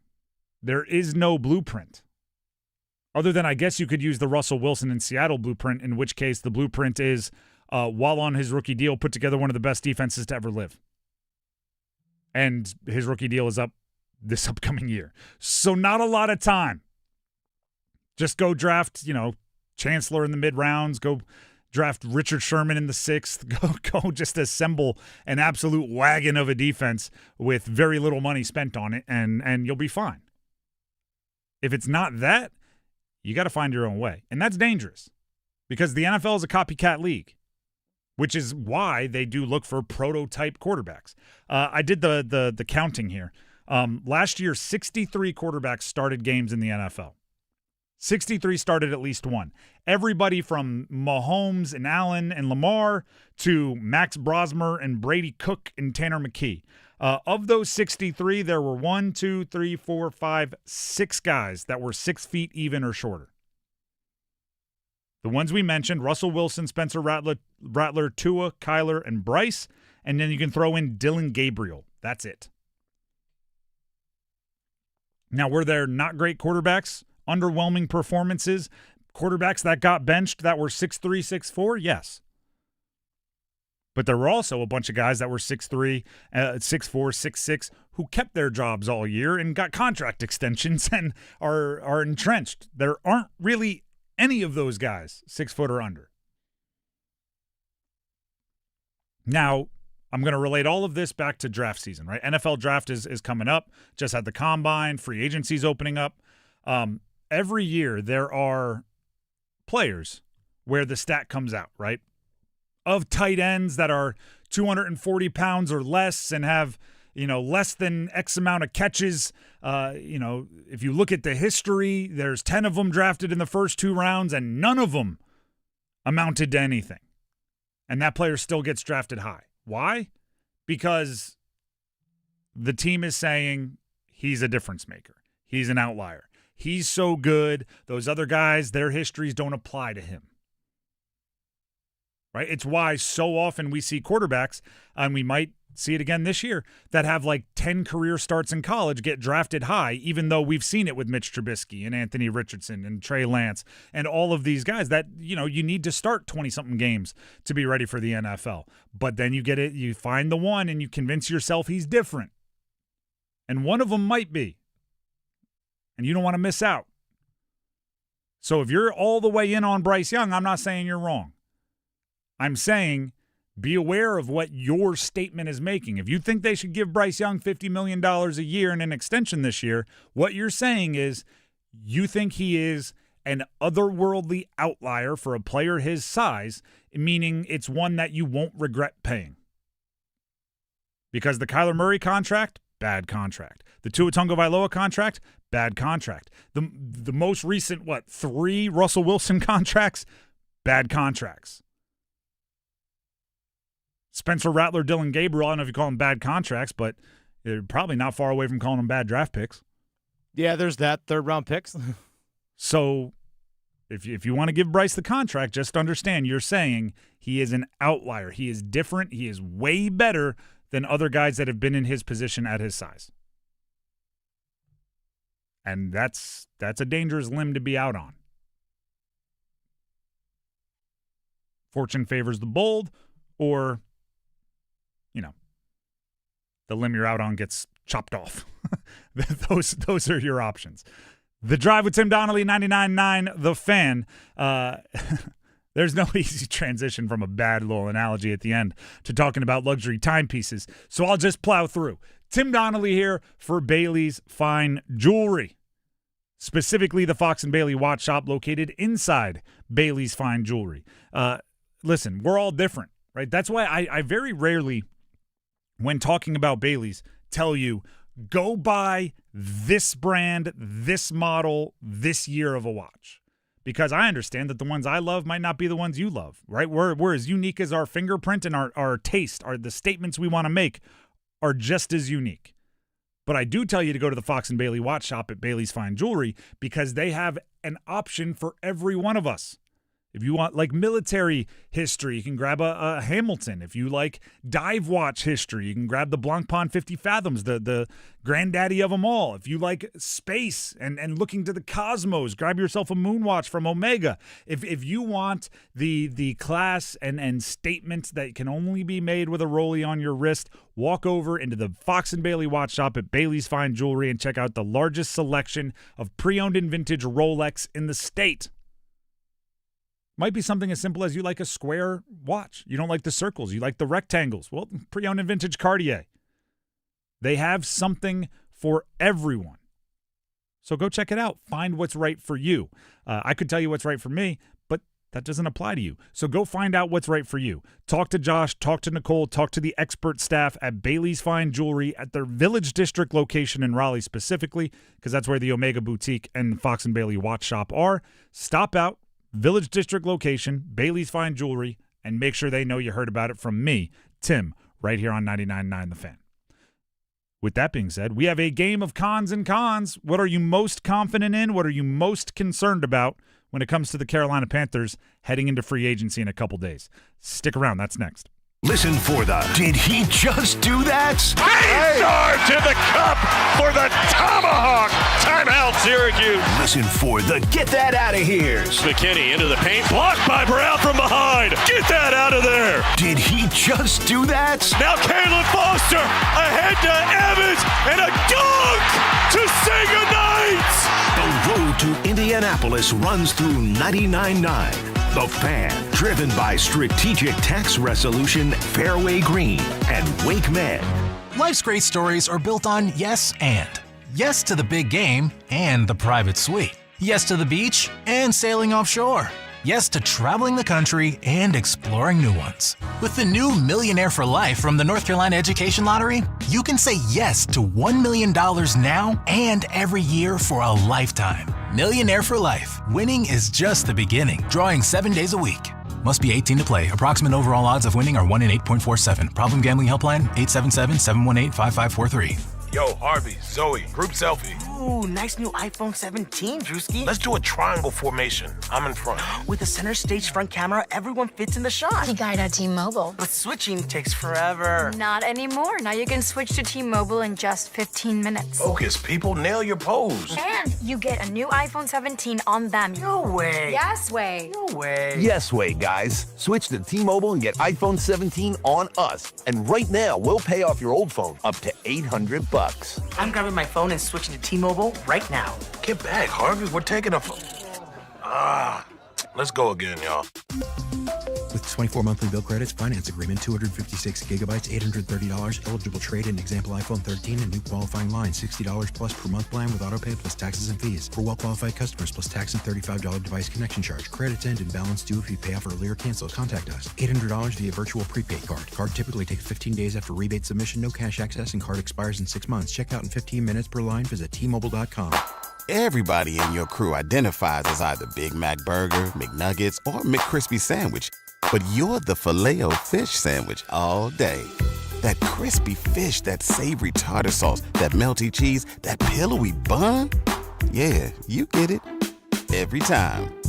Now, enjoy a Filet-O-Fish and a 10-piece McNuggets. Mix and match any two for just $6 at McDonald's. Prices and participation may vary. Single item at regular price cannot be combined with any other offer or combo meal.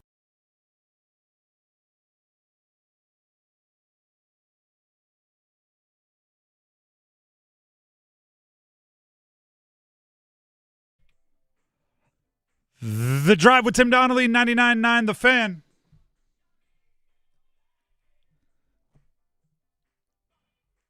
There we go. Rock the Casbah, everybody. I want to remind everybody that tonight at 6 o'clock, from 6 p.m. to 8 p.m., you can join 99.9 The Fan at the Buffalo Brothers in Cary to hang out with Victoria from the Adam Gold Show, and for your chance to win tickets to the Canes versus St. Louis game on Thursday, March 12th. Victoria will be giving away one pair of tickets every 8 minutes for the entire 2 hours. From 6 to 8 p.m. tonight, every 8 minutes, a pair of tickets will be given away.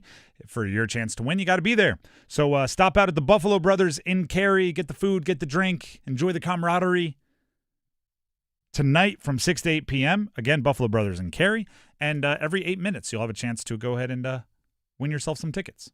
I've been on these ticket stops. They're really fun. We literally set an alarm for every 8 minutes, and the alarm goes off, give away a pair of tickets. It's that simple.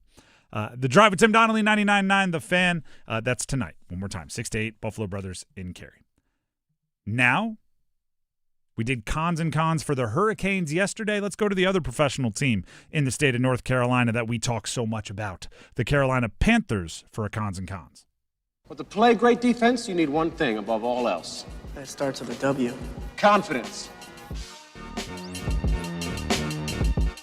What are you most confident about? What are you most concerned about when it comes to the Carolina Panthers ahead of free agency, which the tampering period opens up in 4 days? This is the last quiet planning and evaluation and everything that a team can do, because once free agency opens up, that's chaos. Then the draft, that's chaos. And then getting the final touches before training camp, that's chaos. The Panthers have a 1 week shorter offseason than normal because they're playing in the Hall of Fame game. That's chaos. And then the games are here, and you know how that goes. So, Carolina Panthers, what are you most concerned about? What are you most confident about? It's a game of cons and cons. And as always, when someone says I have good news and bad news, which do you want? You always take the bad news first, so we start with the concerns. Dennis, what are you most concerned about for the Carolina Panthers? My concern for the Panthers is, do they have the ability to make multiple key additions this offseason through free agency? Because they're tight with the salary cap. I know they can create some space if they were to obviously release or trade A'Shawn Robinson. They can restructure a Derek Brown or J.C. Horn contract. But a restructure kicks money down the line, which, again, you're talking about a potential contract extension for Bryce Young. Eventually, those bills do come due.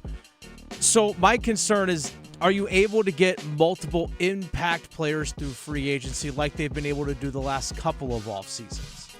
Maybe you only go big for one. Maybe that's it. And then you are sitting there going, all right, you still need to have a starting center, which Cade Mays might cost too much. You need help at off-ball linebacker. What's your at least a stopgap and potential draft pick along with left tackle? But when it comes to free agency, how many impact players can you really get this offseason? I think I retweeted it, so you can check it at Donnelly Sports. And I believe it was Jordan Schultz, NFL Insider, put out a list of players who, like, under the radar but are going to get paid big time. And Cade Mays was one of the names mentioned. I saw that he can get somewhere $8+ million a year. Not from Carolina. Nope. Good for him, by the way. And he did for sure. step in admirably and played well in some tough situations. But you got to find a center for less than that. You just have to. My concern, and this is after some interactions on both social media and in person with some Panther fans, expectations. I think they got, I don't want to say lucky. They had some fortuitous breaks this year to make the postseason. I still think they're an outside chance playoff team this upcoming year. Like, if the division is better, if a few things don't break their way, I still think they're an outside chance. What that chance is, I don't know, but it's below 50%. And that the bar is like astronomically high compared to that. It's not only making the playoffs, but playing at least as well as you did against the Rams in the playoffs. And that's dangerous. Because then I think what could be a step forward, if they go 8-9 again, but they're more consistent, the offense particularly plays better. They show out in different ways. Their schedule could be more difficult, although I'm leery of knowing anything about how difficult your schedule is going to be before free agency. If they win 9 games, if they win 8 games and miss the postseason, I refuse to say that's some huge underperformance, but I imagine that's going to be treated as some huge underperformance. And then you start worrying about, public pressure and people cracking under the pressure and changes being made that don't need to. So I don't know. I might start some kind of a campaign this offseason to lower expectations, which just doesn't sound like a fun thing to do. But I want to make sure the season can be realistically fun. I want to make sure the season can be, I don't want them to be 3-3 through the first 6 and have everybody going like, oh no. I want to be going like 3-3. All right. There you go. There's still a lot of football left to be played, fellas. Like, they're not, as they're presently constructed, again, free agency, draft still to come, they're not a title contender. They're not a conference champion contender. Not to me, at least. Not a true one. Things could happen. Things could get crazy, but hope's not a strategy. That's my concern. Let's get to the confidence part of things. Dennis, what are you most confident in for the Carolina Panthers? My confidence for Carolina is the biggest position of need on defense.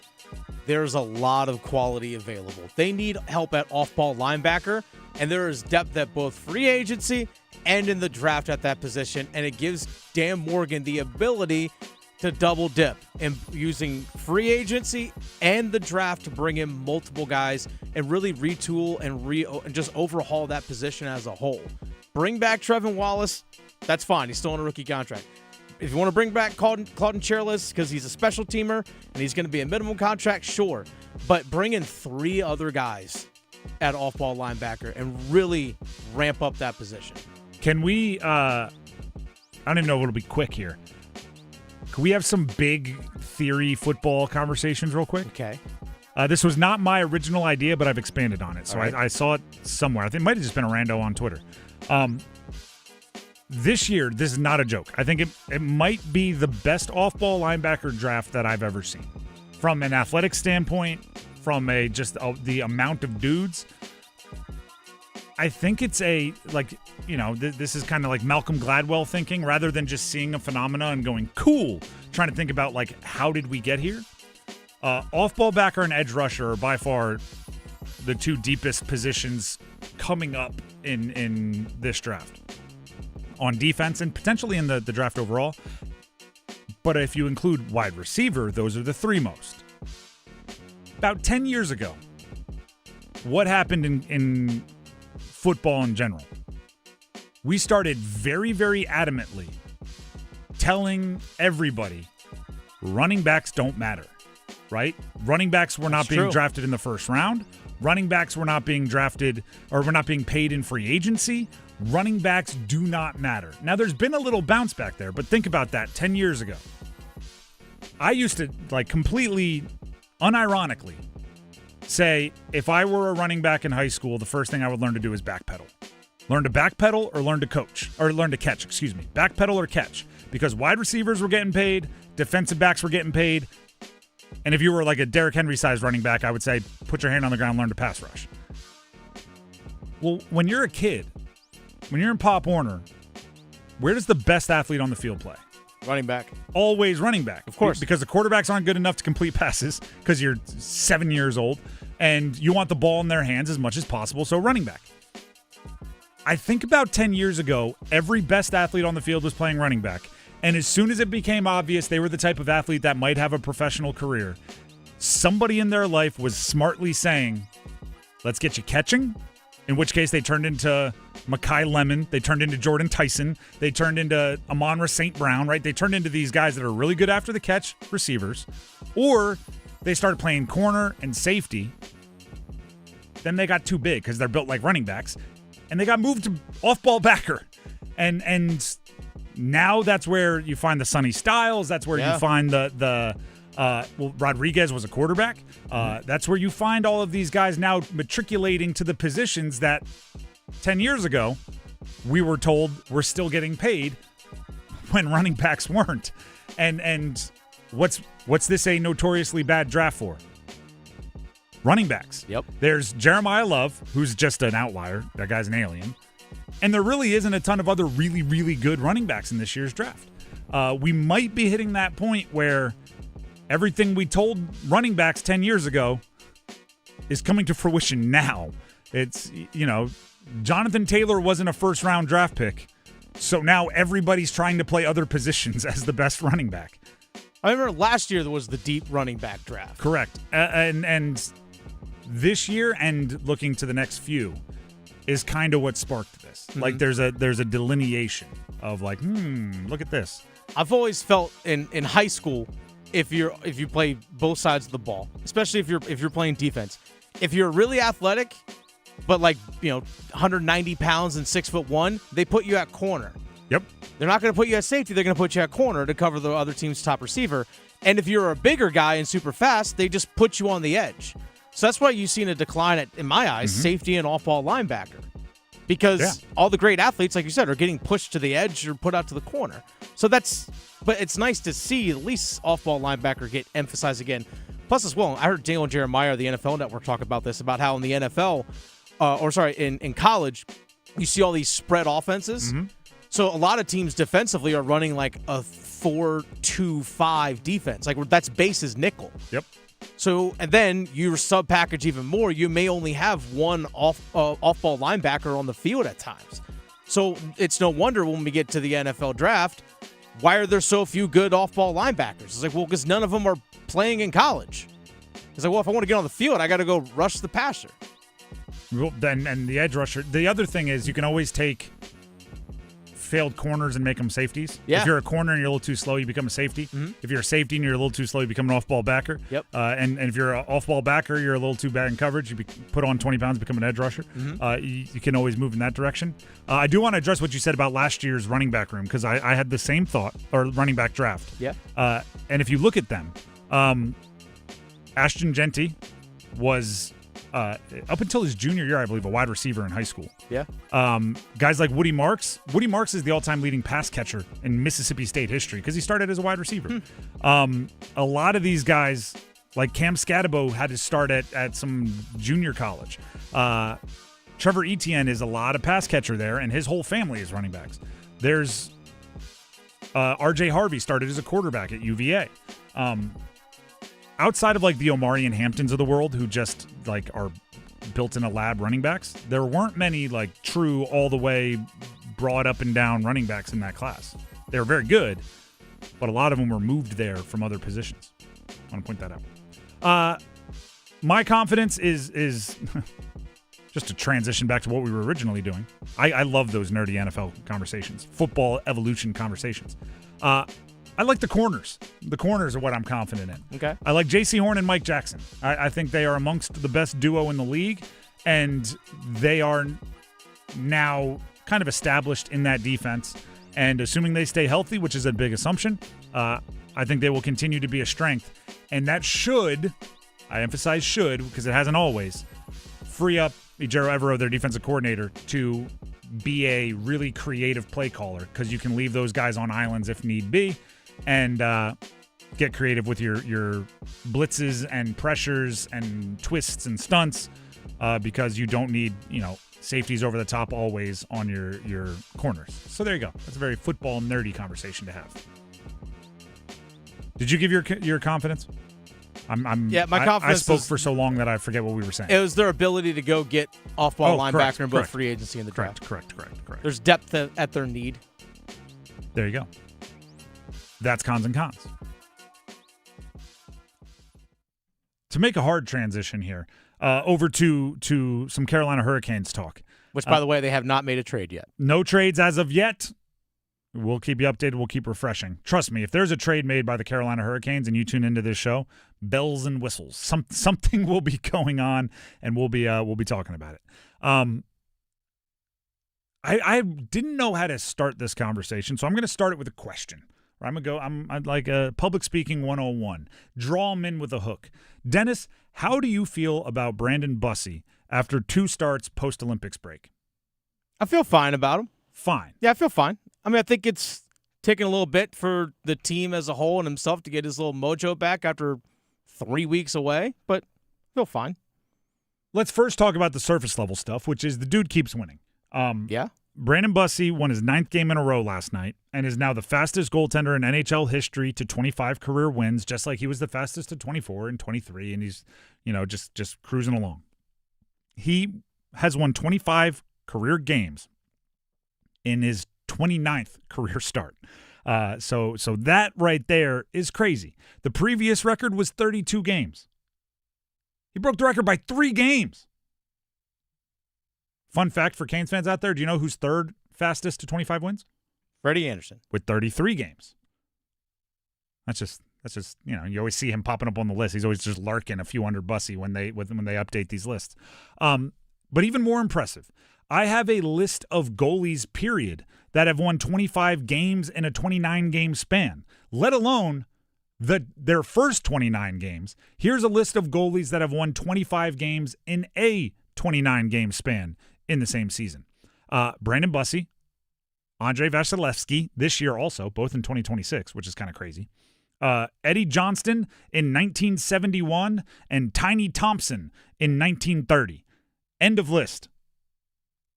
So he has started on literally one of the 4 best 29-game spans for winning games in goalie history.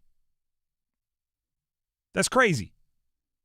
But part of me wants to ask this. Every once in a while, a pitcher gets wins the Cy Young because of their win-loss record, and then every analytics person screams at the top of their lungs, wins is not a good pitcher stat. There's a reason we have ERA plus WQR plus 9.7 plus OTS, PS, DS against the slide only in the shift. Plus WAR. Divided up. There's a reason we have Vorp Raptor. And that really tells how good a pitcher is. Which I don't agree with, like going to analytics, but I do agree that wins and losses aren't always a great pitcher stat, right? If you give up 8 runs and your guys score 9, congratulations, you get the win. Doesn't mean you pitched a great game. Bussi has allowed 4 goals in 3 of his last 6 starts. In both of his starts post-Olympic break, which also happened to coincide with both of his starts post-signing a contract extension, he's given up 4 goals. Now, here's the hard part about both pitchers. You got to use the context, and goalies, you got to use the context. Sometimes the pitcher gives up a dribbler to the third baseman, and he flubs it, right? And, he gave up 8 runs, but none of them were earned, right? You that literally can happen.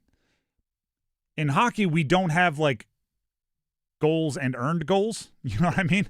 It's not like, well, his goals allowed average is 4 post break, but his earned goals average is 2, which would be nice actually if we have them. And I know that expected goals plays into some of that and like some of the advanced stuff, but it's not as clean as earned runs and non-earned runs. I think it's my anxiety about it is flaring up. right? My concern the last 2 weeks for the Carolina Hurricanes is not that Bussi is bad. It's just that I want to see it be super solid after the break, because I've seen so many athletes go on unconscious streaks, and then the first time they get to take a breath and look around, it becomes more difficult. Right? It's like the equivalent of if you put a 4-inch wide strip in front of us and it's just like on the carpet, everybody can just walk right down it, right? No balance issues. Nobody would fall over. But if you do it with your eyes closed, and then if you open your eyes and you look down, and on either side of that 4-inch strip is a 100-floor fall to the ground, oh, right? We know that we can walk on that 4-inch strip, that 4-inch line. We know we can walk on it. But when I kind of get to open my eyes and catch my bearings and see I am really high up here, it stops working and you become more kind of tense and it doesn't work as well. I almost think Bussi, he didn't have time to look down in the first half of the year, right? He was claimed off waivers. That's crazy. I was on my way to the Charlotte Checkers. That's outlandish. Oh, look at that. Oh, Pyotr Kochekhov's out. Oh, I'm in the rotation. Oh, I'm the goalie number 1. Oh, look at that. Oh, I've got a shutout in Madison Square Garden, and I'm talking to Henrik Lundqvist. And oh, look at this. Oh, look at that. Oh, look at this. I'm getting married. Oh, look at this. Oh, look at that.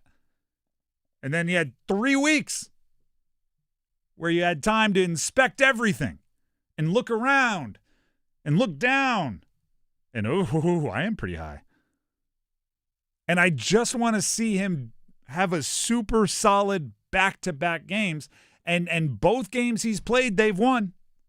But both games he's played, they've given up 4 goals. And they're not all, almost, me and Dennis were playing like which goals were soft, which goals were not his fault, like that whole thing.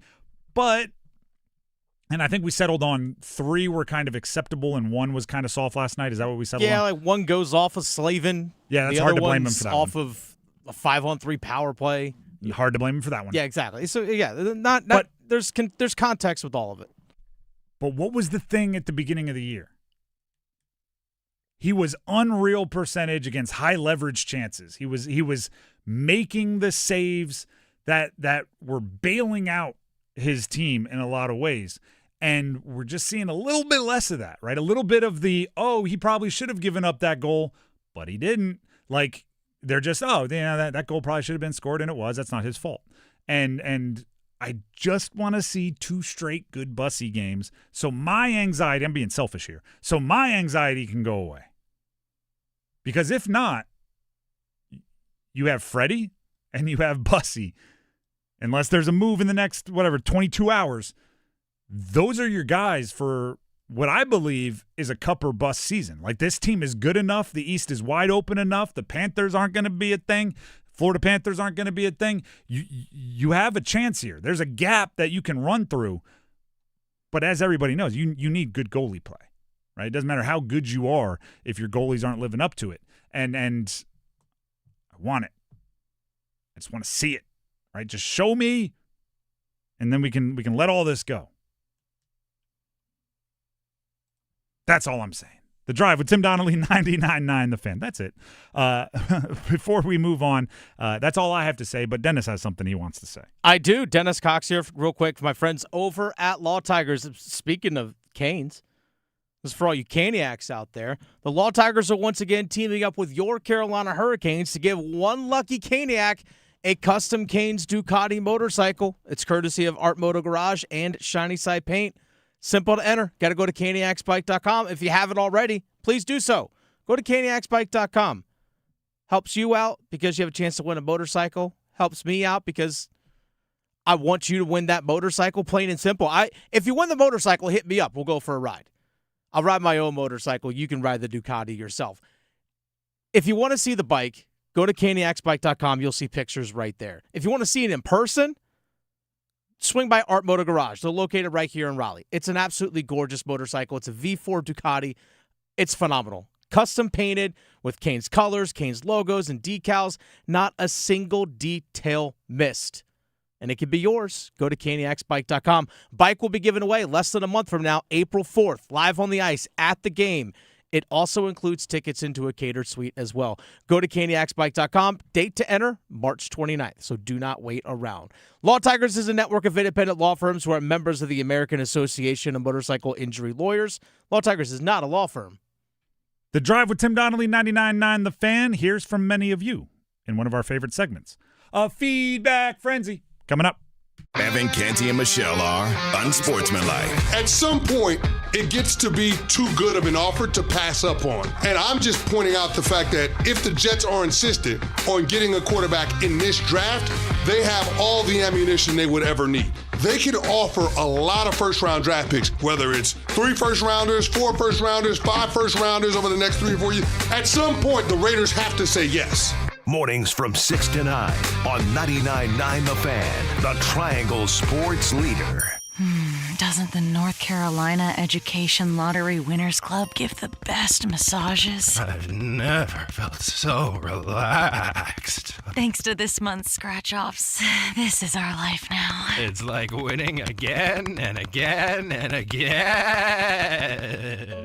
This month's scratch-offs pack over $200 million in total prizes. The Winners Club awaits. Must be 18 to play. Approximate overall odds of winning range from 1 in 3.49 to 4.37. Problem gambling helpline 877-718-5543. Texting privacy policy and terms and conditions posted at textingterms.us. Texting enrolls you for recurring automated text marketing messages. Message and data rates may apply or price stopped, opt out. Hey man, how did the date go? I had to cancel. I don't get paid until Friday. You didn't know that you can get up to a $750 paycheck advance with the current app? Where was that information yesterday? Just text them, see if you qualify. $750? Boom! And right now, they're offering a $75 bonus when you set up an eligible direct deposit. Think I should call her back? Yeah. Need money before payday? Current has you covered. Set up an eligible direct deposit to see if you qualify for a paycheck advance of up to $750. Hurry and receive an extra $75 sign-up bonus right now. Text WORTH to 323232. That's WORTH to 323232. WORTH to 323232. Paycheck advance is offered by FindCo Advance LLC, a financial technology company, not an FDIC-insured bank. Eligibility and available amounts may vary and are subject to change at any time. For full terms and conditions, visit current.com/radio or call 1-888-851-3177 for more information. Hey, what do you say? John Forsland here for my friends at Buffalo Brothers. It's the best time of the year for college basketball, and Buffalo Brothers is a slam dunk.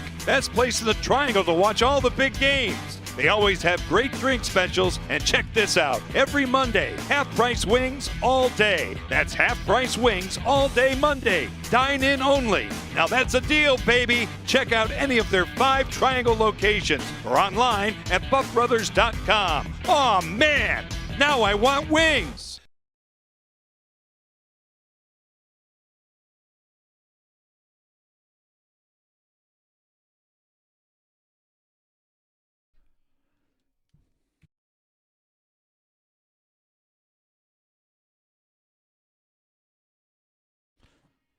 The Drive with Tim Donnelly here on 99.9 The Fan. One way we do our best to thank you for interacting with us on YouTube, 99.9 The Fan. If you don't already, please subscribe to the channel. Social media and all the different ways you can interact with us is you just might hear your comment on air. We might react to it live on air. It is a segment that we call Feedback Frenzy.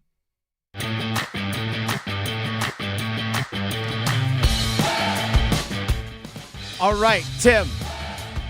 Get a lot of feedback regarding the Carolina Hurricanes and the trade deadline. I would expect as much. Okay. Even people interacting with us on Twitter. So, for example, I tweeted out earlier, with the price tag being so high for a lot of players right now, especially even depth players, makes me think the asking price would be too high for the Carolina Hurricanes to make a deal. And someone said, with the cap space and prospects this team has, I don't think so. They are a tier 2 contender right now, and without a 2C, they will remain that way. Okay, well, a few things. Prospects can be traded in the offseason as well. Here's what I think is happening. Here's what the problem is. Most of the sellers aren't trying to sell rentals. It seems like there's a lot of guys with term, which means they don't have to sell now. Nope. They can sell in the offseason. And for the most part, especially if they're, below the age of 30, they're not losing any value between now and the offseason, right? You're paying for the term. So they're going to set an astronomically high price. And if you don't reach it, they'll say, cool, we'll wait till the offseason when everybody's a buyer. Or maybe their prospects will change by then and they'll decide not to be a seller. So with that, you don't just pay whatever they want. You don't let them hold you for ransom and go, fine, I'll pay 10 times value just because you don't have to sell now. Like, you have to still manage your roster. You can't do what a lot of people do in like dynasty fantasy leagues and things, which is like sell all of your future first, sell all of your young players for win now veterans, have one good run, and then say, I'm leaving the league, see ya, I quit, and go join another league, and you don't have to face the repercussions of your actions. Like the Carolina Hurricanes are still going to be in the NHL 5 years from now, and you can't just pretend that doesn't exist to go chase one this year. You can go all in, but then you might give up 3 or 4 years in the future, and that's usually a very kind of selfish idea. And it also depends the contract of the player that you're bringing in. What does that allow you or prevent you from doing in the future as well? All things to consider when it comes to this. Plus, I think we also have to keep in mind is that how one organization values their own assets is not the same viewpoint that other organizations have to your assets either. Good point. For the Carolina Hurricanes, they might extremely value Bradley Nadeau. Another organization may go, he's not bad. Don't value him as much. And a lot of this is where you get into like the psychology of it all. A lot of times you need them to approach you about the asset. Yeah. Or else they get suspicious. Like if I go to you and go, you need Bradley Nadeau, they're going to go, why are you trying to sell a 20-year-old scorer who just scored his 23rd goal and his whatever, like, what's wrong with him? Yeah. Right? Nobody tries to give up electric goal scorers. Why are you approaching me about that? But if they come in and say, like, hey, what's going on with Nadeau? You can go, love that guy. But why? What are you thinking? Like, you can it's a different beast, right? So I would just say it's not as easy as just, you have prospects and picks. Go get the player. It's not that easy. Not always that easy. All right, earlier we had a conversation about Duke versus Carolina, which comes up this weekend. We played the clip earlier of John Shire talking about how he feels like they're better defensively now going into the second Duke-Carolina matchup compared to their first game at the Dean Dome. Well, this one comes from Archangel. Archangel says this. Well, Duke couldn't play defense versus Carolina due to the refs putting all three of Duke's big men in foul trouble. Boozer got hit on the wrist at the end. That's why he didn't make the shot. And, of course, the refs weren't calling any fouls on UNC.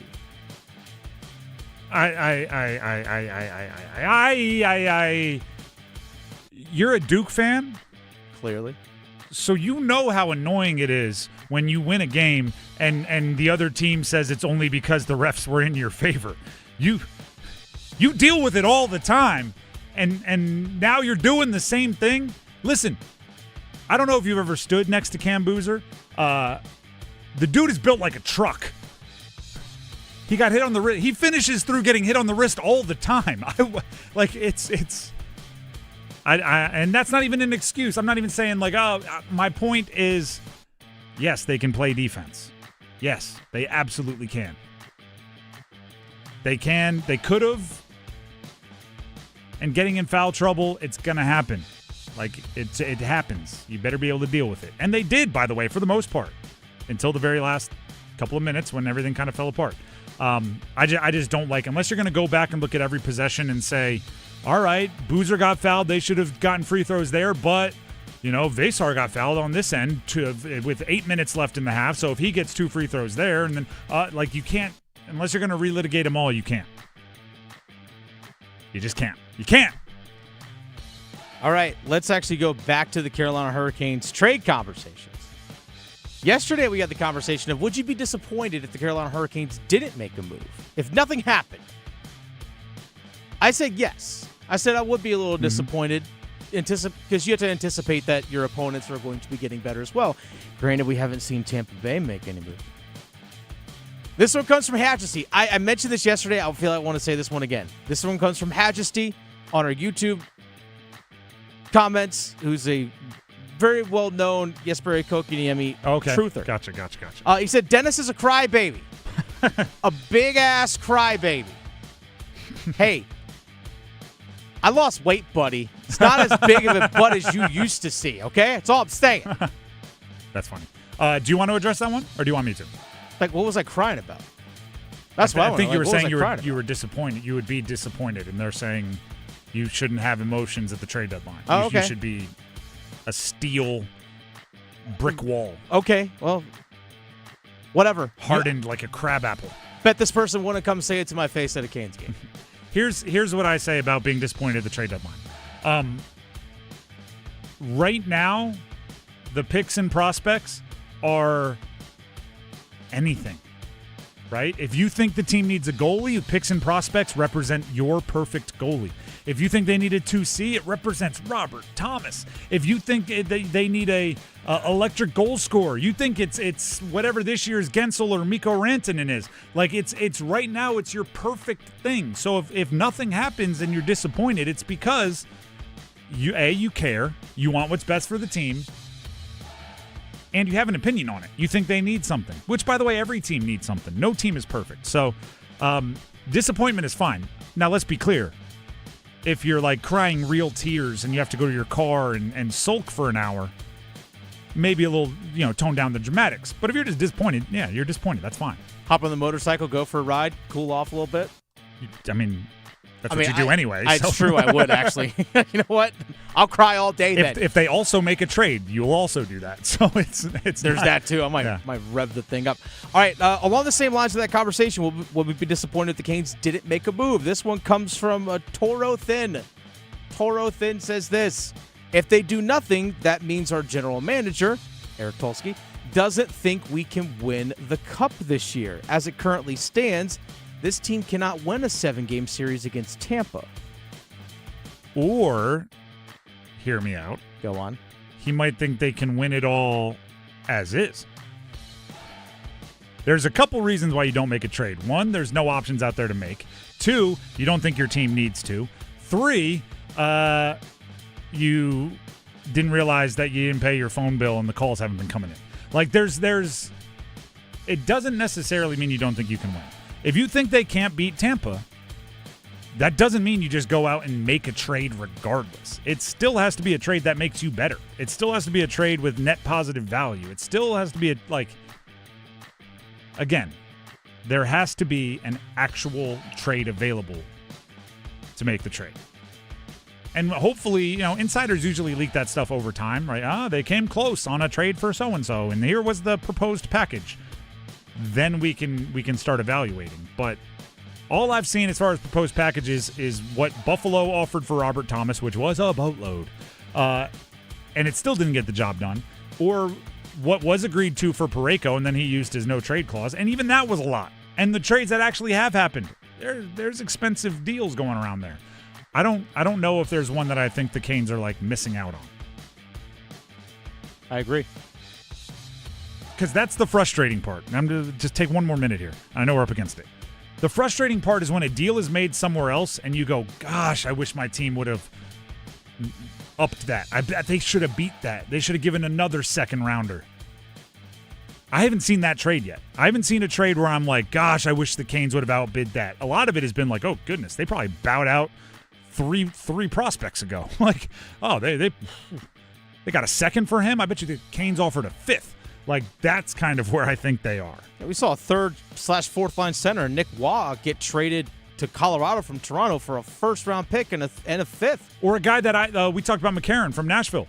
A second. And I did bring him up as a trade target, but I would have, future 4th. Yeah. They got a second-round pick. Granted, it was in the future. It's 2028 or something like that. But no, once that happens, I'm out. Thank you. Appreciate the call. You got a second? You should accept that deal. That's what I would tell them. And also, Carolina doesn't have any 2nd or 3rd or 5th round picks this year.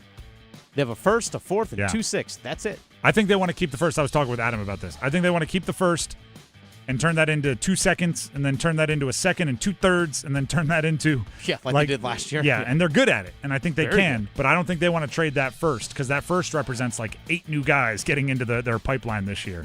No first-round picks, but like 8 new guys overall. And look at where some of the best Canes have been drafted. It's not all first-round picks. Nope. There's some guys from the middle rounds.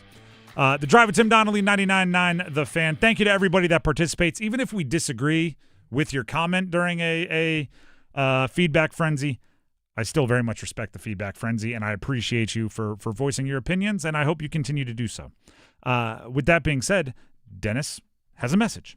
That's right. Dennis Cox here real quick for Loan Pronto. Folks, those high-interest credit cards and those other loans just sucking the life out of your finances? Well, it's time to say no more. Let Loan Pronto tap the equity in your home and get the cash you need now so you can pay it all off. One couple, Corey and Jack, they called Loan Pronto, and in a matter of days, they had $160,000. They kept their 3% mortgage intact and didn't even need an appraisal. With all that cash, they wiped out all their credit cards and 2 car loans, saving $2,000 a month. You could do it too. LoanPronto.com. Their rapid equity loan program can get you $100,000, $200,000, even $500,000 in cash.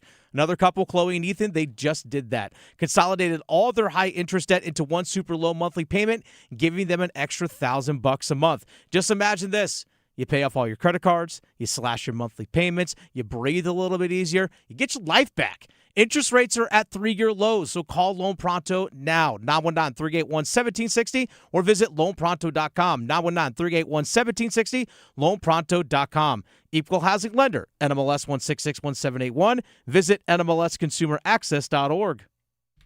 The Drive with Tim Donnelly, 99.9 The Fan, has the starting 5 coming up. The Adam Gold Show. The Olympics are over. Jacob Slavin's a gold medal winner. Sebastian Aho won a bronze. Seth Jarvis won a silver. And now it's about the business of finishing this. The day job for Jarvis and Slavin and Aho, it's about winning the Stanley Cup. 25 games, 49 days. It is a gauntlet between now and the end of the season and the start of the playoffs. The Adam Gold Show, weekdays starting at noon on 99.9 The Fan. Yo, Harvey, Zoe, group selfie. Ooh, nice new iPhone 17, Drewski. Let's do a triangle formation. I'm in front. With a center stage front camera, everyone fits in the shot. You got it at T-Mobile. But switching takes forever. Not anymore. Now you can switch to T-Mobile in just 15 minutes. Focus, people. Nail your pose. And you get a new iPhone 17 on them. No way. Yes way. No way. Yes way, guys. Switch to T-Mobile and get iPhone 17 on us. And right now, we'll pay off your old phone up to $800. I'm grabbing my phone and switching to T-Mobile right now. Get back, Harvey. We're taking a... let's go again, y'all. With 24 monthly bill credits, finance agreement, 256 gigabytes, $830, eligible trade-in, example iPhone 13, and new qualifying line, $60 plus per month plan with autopay plus taxes and fees. For well-qualified customers, plus tax and $35 device connection charge. Credits end and balance due if you pay off early or cancel. Contact us. $800 via virtual prepaid card. Card typically takes 15 days after rebate submission, no cash access, and card expires in 6 months. Check out in 15 minutes per line. Visit T-Mobile.com. It's bow time. Finally, lunchtime. I'm starving. What's that? This is the Bojangler from Bojangles. With the same bold flavor as their chicken? The same. And fries. The same. Huh. Well, I've got a PB&J. Yeah, that's not the same. A crispy fish fillet dusted in Bo's famous seasoning. With cheese and tartar sauce on a fluffy bun, the Bojangler's back. Hook one while you can. It's bow time. There's bow time, and then there's Bojangler time. You heard right. The Bojangler fish fillet sandwich is back for limited time at participating Bojangles. A light, flaky, perfectly seasoned fish fillet with lettuce, cheese, and tartar sauce tucked inside a bun. Make it a combo and add Bojangles seasoned fries and legendary iced tea. Hungry for Bojangles but in the mood for something different? Then it's Bojangler time. I'm attorney Brian Ritchie. Getting hurt in a car wreck comes with all kinds of stress and frustration. But when you call me, I'll be on top of all of it. So all you need to worry about is getting better. If you've been injured in a car wreck, I'm on top of it. Contact us at ritchielaw.com. Broadcasting live from the Lenovo Studios. WCMC HD1 Holly Springs. 99.9 The Fan. The Triangle Sports Leader. I'm WREL meteorologist Amy Wilmoth. The spring-like weather continues out there today with highs in the low 80s. It stays nice tonight, partly cloudy with a low of 60 degrees. It's a pretty start to the weekend. Partly cloudy skies on Friday with high temperatures in the low 80s. 5 o'clock check of your money. Dow Jones this afternoon down 784 points at the closing bell to 47,954. It's 5 o'clock. Time to serve up the biggest sports stories of the day. Here comes your starting five. The Drive with Tim Donnelly, 99.9 The Fan. Don't forget, everybody, you can join 99.9 The Fan at the Buffalo Brothers in Cary in about 1 hour. Victoria is going to be out there. Victoria from the Adam Gold Show will be there from 6 to 8 p.m. Buffalo Brothers in Cary, so go leave soon. You can probably be there. I don't know where you are, but assuming you're within an hour of Cary, go ahead and get out there. 6 to 8 p.m. Victoria will be on the premises, and she will be giving you chances to win a pair of tickets to the Canes St. Louis game, Canes Blues game on Thursday, March 12th. She'll be giving away a pair of tickets every 8 minutes. Nice. From 6 to 8 p.m. Heck yeah. That's a lot of tickets. That's a lot of tickets. A pair of tickets being given away every 8 minutes while she is there from 6 to 8 p.m. at the Buffalo Brothers in Cary tonight. That's in a little less than an hour. They're going to start giving away tickets. If you get there at 7, you still have a chance. You still got a chance every 8 minutes. Exactly. You got chances. Once you show up, you have to be there to win. But once you show up, you have every 8 minutes until 8 o'clock. You have another chance to win a pair of tickets to see the Canes game. That's pretty awesome, by the way. It's really and it's fun. Have you ever done one of those? I've done the ticket stops. They're fun to give away. You feel like I don't know, like it's Christmas time or something. You're just like, you get one and you get a pair and you get a pair, and it's a good time. Every 8 minutes from 6 to 8. Buffalo Brothers in Cary. Be there or be square. By the way, if you're running late to Buffalo Brothers because you can't get there at 6 o'clock, we have Wolfpack Weekly at 6 o'clock with Will Wade tonight as well at 6 o'clock. So as you're driving too, or maybe you just won tickets because, hey, first winner, I'm out. You listen to Wolfpack Weekly on the way home. Or I know that we have, like, we're the crossover of all the Venn diagrams. Maybe you're a college basketball fan, not a big hockey fan. I know they exist. And that's true. Wolfpack Weekly with Will Wade, the 5 W's right here on 99.9 The Fan at 6. With all that being said, it's not quite 6 yet. Wolfpack Weekly starts at 6. The ticket stop starts at 6. At 5, that's the starting 5 time. Let's start in on the starting 5, starting with number 5. Count them. 1, 2, 3, 4, 5. You have got to be kidding me. There's a little Roy Williams for you. UNC visiting Duke Saturday for one of the coolest rivalries in sports, one of the coolest environments in sports when those two get together. It is, despite everything that Duke has done this year, right? The Ken Palm says that they should win every game against a average Division I basketball team by over 40 points. They are over 40 in Ken Palm.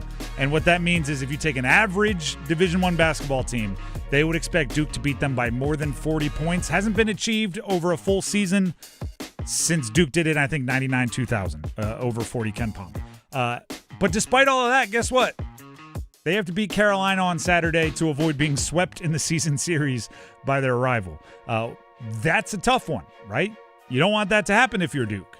And if you're Carolina, you would love to be able to say, oh, the metrics say you're the best team of the last 25 years. How'd that go against us? Like, that's what the rivalries are about. So Duke, despite being the number one in all those polls, they're the ones that have to figure out what went wrong last time and improve.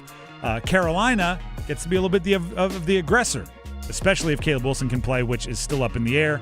But Hubert Davis has gone from calling it a very small chance to calling it a small chance. So the very has been removed. John Shire was asked. That's a very big difference. Yeah. It's a very difference. It's a difference of very. John Shire, during his media today, was asked how his team is different between the last Carolina game and now. the biggest difference to me is, watching that game back, I think our defense, is just in a much different place. I was really disappointed with how I had our guys prepared, looking back. And even though we were winning and had the lead, I didn't think we defended well, in that game or defended the way that we're capable of. I think that's a huge thing. And then, our defense has been there in different moments. I think the defense, along with the offensive guys, just trusting the pass, playing to our strengths, being able to put it together on both ends. And that's ultimately what you have to do to be a championship team. And so I think that's been a big thing, the growth on defense and the fact that we've been able to continue to fight for the right shots and play together, trusting the pass on offense has been the separator, in my opinion. That's John Shire's thoughts. If that defense can get better, goodness. That defense was really good, is really good, and continues to be really good. If it's better, goodness. Well, it's not. I mean, that's the crazy thing is they only gave up 71 in that loss to UNC. And 9 of them were on the last 3 possessions and back-to-back the 3 threes from Dixon, the Vasar, and obviously the game winner by Seth Trimble. Back-to-back-to-back 3-pointers. Tommy Mansky would be proud. Back-to-back-to-back. That's a reference right there. There you go. Do you think Dixon worked out? Because Dixon assisted on both of them. You think he was throwing them into trash cans to get ready for maybe like Tom Amansky's back-to-back-to-back, whatever, 14-year-old national champions? Mm-hmm. Where's Fred McGriff? All right, we're too deep. But if you know, you know. That's all we can give you. Yep, that's it. If that defense can get better, then Carolina's offense better be a lot better. They better get the good Seth Trimble, 30-point Seth Trimble, the Derek Dixon, efficient Derek Dixon, the Luka Bogovic in their last game, hitting 6 threes, Luka Bogovic, and good Henry Vasar, and perhaps healthy Caleb Wilson if they're going to attack a better Duke defense. I hope he plays Wilson. This game deserves it. These two teams are so darn good. They deserve to play each other at their best. As a gambler, somebody that dabbles, I do appreciate that the ACC has implemented availability reports. I kind of wish they could not let us know if Caleb Wilson is playing or not until they jog out of the tunnel. Just if he's out there leading the way, it's going to, and obviously the crazies booing, and then, oh man. But instead we're going to find out 4 hours before, and it's going to be, But it would be nice. It would be old school, right? If he rips off the pants, the snap-aways, he's got his game shorts on. That's number 5. Let's get to number 4. 1, 2, 3, 4, all together. So the Buffalo Bills have not won a Super Bowl championship with Josh Allen as their quarterback. They've been good. They've bumped into Patrick Mahomes a few times. They've gotten beat on some bad beats, but they have not won a Super Bowl. And do you know what I've always said about the Buffalo Bills? They don't have enough Matt Rule-era Panthers on that squad, running that squad. That's what they've been missing this whole time. So at the end of the day. So what did they do? They promoted Joe Brady, who was an offensive coordinator for Matt Rule here in Carolina. And now they have traded for the number 1 option that was on those offenses in Carolina under Matt Rule with Joe Brady as the offensive coordinator, DJ Moore.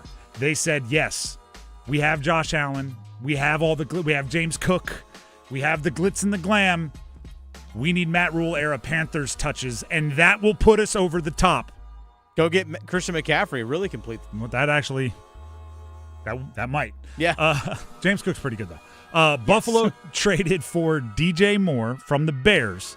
The full deal being DJ Moore and a 5th for the Bills' 2026 second-round pick. That's a steep price, and they guaranteed more money into the future for DJ Moore this year. That's a steep price for DJ Moore. But I do think it shows the Bills are, I don't want to say desperate, but they're all in, and they needed a number 1, and they feel DJ Moore would be a number 1. I don't think DJ Moore ever kind of vibed with Ben Johnson in Chicago, and I think he wanted his guys, Luther Burden, Rome Odunze, Colston Loveland. So it's a trade where DJ Moore moving on makes sense. I thought the Bears did well in the return, and there are bigger dominoes to fall, right? The Max Crosby trade is still looming over everything. Some of the free agency decisions that will be made 4 days from now when the legal tampering period opens up are looming over everything. I don't expect the Carolina Panthers to be the big splash makers this offseason. That's not to say they can't really help their team, but I would not expect the big splashes to come from Carolina for two reasons. One, they really don't have a ton of wiggle room, right? They don't have a ton of pieces to give away. They don't have a ton of cap space. They're kind of right there in the middle of it all. Two, I still don't think they are at the portion of their build where they should start taking future assets and cashing them in now. I still think draft picks are very important to this team. I still think future draft picks are very important to this team. So I don't want you giving any of those away for veterans now. So just, the DJ Moore deal may look fun. They can just go get a great player. I don't think you're there yet. I think it's still patience time. Just draft really well and sign smart free agents, not the big splash. That's number 4. How about number 3?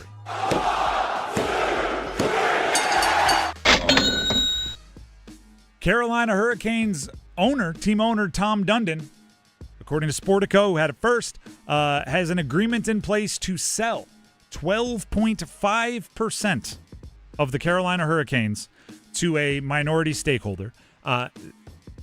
That's one part of the headline. The other part is the evaluation at which he's selling that 12.5% is $2.66 billion. So the value of the team is being judged as $2.66 billion. Part of me feels like you should be putting your pinky up to the side of your mouth like Dr. Evil. $1 billion. That's good business by Tim Donnelly. By the way, that 12.5%, $332,500,000. Which is a lot of money in a vacuum, right? If you have no context and somebody just tells you, hey, is $332.5 million a lot? You go, yes. It is massive when you consider this. Tim Donnelly initially took majority ownership of the team when the team was valued at $425 million. So he still owns the overwhelming majority of the Carolina Hurricanes, and he's essentially been given in cash by this minority stakeholder his initial investment back. So think of it like this. You ever been to Vegas or Atlantic City or something like that and do some gambling? I always think it's a good move, if you get ahead, to take whatever money you initially put on the table, put that in your pocket, right? So hey, I got my money, right? I got what I walked in here with. Yep. And now everything on the table, I can be maybe a little bit more aggressive with. I can have, more entertainment. That's all fun money. His ownership of the Carolina Hurricanes is essentially the money that we've left on the table. He has taken his cash that he put into it essentially out, and instead of putting it in his pocket, is putting it into the Portland Trailblazers. Most likely, yeah. Because he has reached an agreement recently to lead the group of and be the majority owner of the Portland Trailblazers. So he's now, the money he had, the ownership of the Carolina Hurricanes is the money that's still on the table. That's the fun money. That's hey, whatever happens here, I got my money back. And he went to go buy something else cool with the money that he had on his original investment. That's awesome for Tim Donnelly. Rich get richer. That's just a little context on what's going on there. The reason why I tell you is this. You want a very financially successful and secure owner of your favorite team. You want that. Why? Well, because things like what the NFL does with the Players Association, the surveys, right? You want your team to have the ability, you want your owner to have the ability to spend on facilities if he sees fit, to make sure there are top of the line everything for your team, because that helps in free agency. You want them to be able to cover every high money long-term contract. You want them to approve when your GM goes and says, hey, this is going to cost a lot of money, but I want to do it for the player. You want a very financially successful owner, because there are some owners across professional sports. They're not poor. Don't pretend I'm saying that. But they're more cash poor compared to other owners, right? If all of your money is all of your value, your net worth is paper money in owning the team, you may not have the cash to splurge on certain things, or you need to go get approval, or you need to go move some money around. You want your billionaire to be a real billionaire. And it appears like Tom Dundon is on his way to being a real top shelf, super rich owner, even amongst ownership circles, which is good. 12.5%. It's a lot of money. $332.5 million. That's a lot of money. Yeah. Hey, Tom, can I hold a couple million? No, I just want to hold it. I'll give it back. I'll give you some account numbers. Just put it in there. I'll take the interest. I'll give you back $2 million. Just a couple million. You won't even notice. Huh? The Drive with Tim Donnelly, 99.9 The Fan. Well, my people call your people. That's number 3. By the way, my people is just me. But I assume you have a lot of people. That's number 3. Let's get to number 2. Just the two of us. And now Svechnikov comes up with it to Aho, sending it across, and he scores! Nikolai Ehlers with the hat trick. I don't know if you draw it up that way, but a hat trick for Nikolai Ehlers. The Carolina Hurricanes beat the Vancouver Canucks last night, 6-4. It was Canes after dark, puck drop at 10 o'clock Eastern. Dennis, what was your reaction to it? Because it was a game. Maybe they did this on purpose. You weren't going to get tired or sleepy watching that game because every 2 seconds something was happening. That's very true. Goal was being scored. Goal was being allowed. Somebody was going to the box. Something was happening here. Somebody was taking a puck to the face. There was something happening up and down that game. What were your reactions? I was happy to see we talked about yesterday. Canes win, and I said, and I want to see Svechnikov get multiple points, which he did yesterday. I thought he had a real strong game. I was actually wondering, the trade deadline looms on guys, because you might, even though you might not be dealt, someone might be dealt, and there's always the worry of how's this going to shake up the room? I wonder if that's looming on the guys, because yesterday could be the last time we see that roster put together the way it is, depending on what happens between now and, again, they play tomorrow, but you might show up at the rink tomorrow and your buddy's saying bye. You don't. I'm wondering if that was looming on guys' minds, because it's a real thing. I mean, these guys are human. So there's a few things I want to update you on. I saw Warren Fogle got traded. Warren Fogle from LA to Ottawa. Former Cane. Draft picks involved on both sides, according to Elliot Freeman. That is not officially official, but former Cane, so I figured I'd bring it up. Secondly, I have a quote here from Walt Ruff, Canes team reporter, talked to Rod Brindamore post-practice today. And I'll just read you the quote. I am not going to do a Rod Brindamore impression. When you bring people in, that means people have to go out, or their roles change, or whatever. On the same side, you always want to get better. If there's a chance to improve, you've got to be doing it, especially with where we are. You watch other teams and what they're doing, they're in the same boat we are. What are they doing? They're pushing it. We'll see what happens. Obviously, if we do stuff and that's making us better, we'll be happy. If we don't, we're happy with the group we have, obviously. End quote from Rod Brindamore.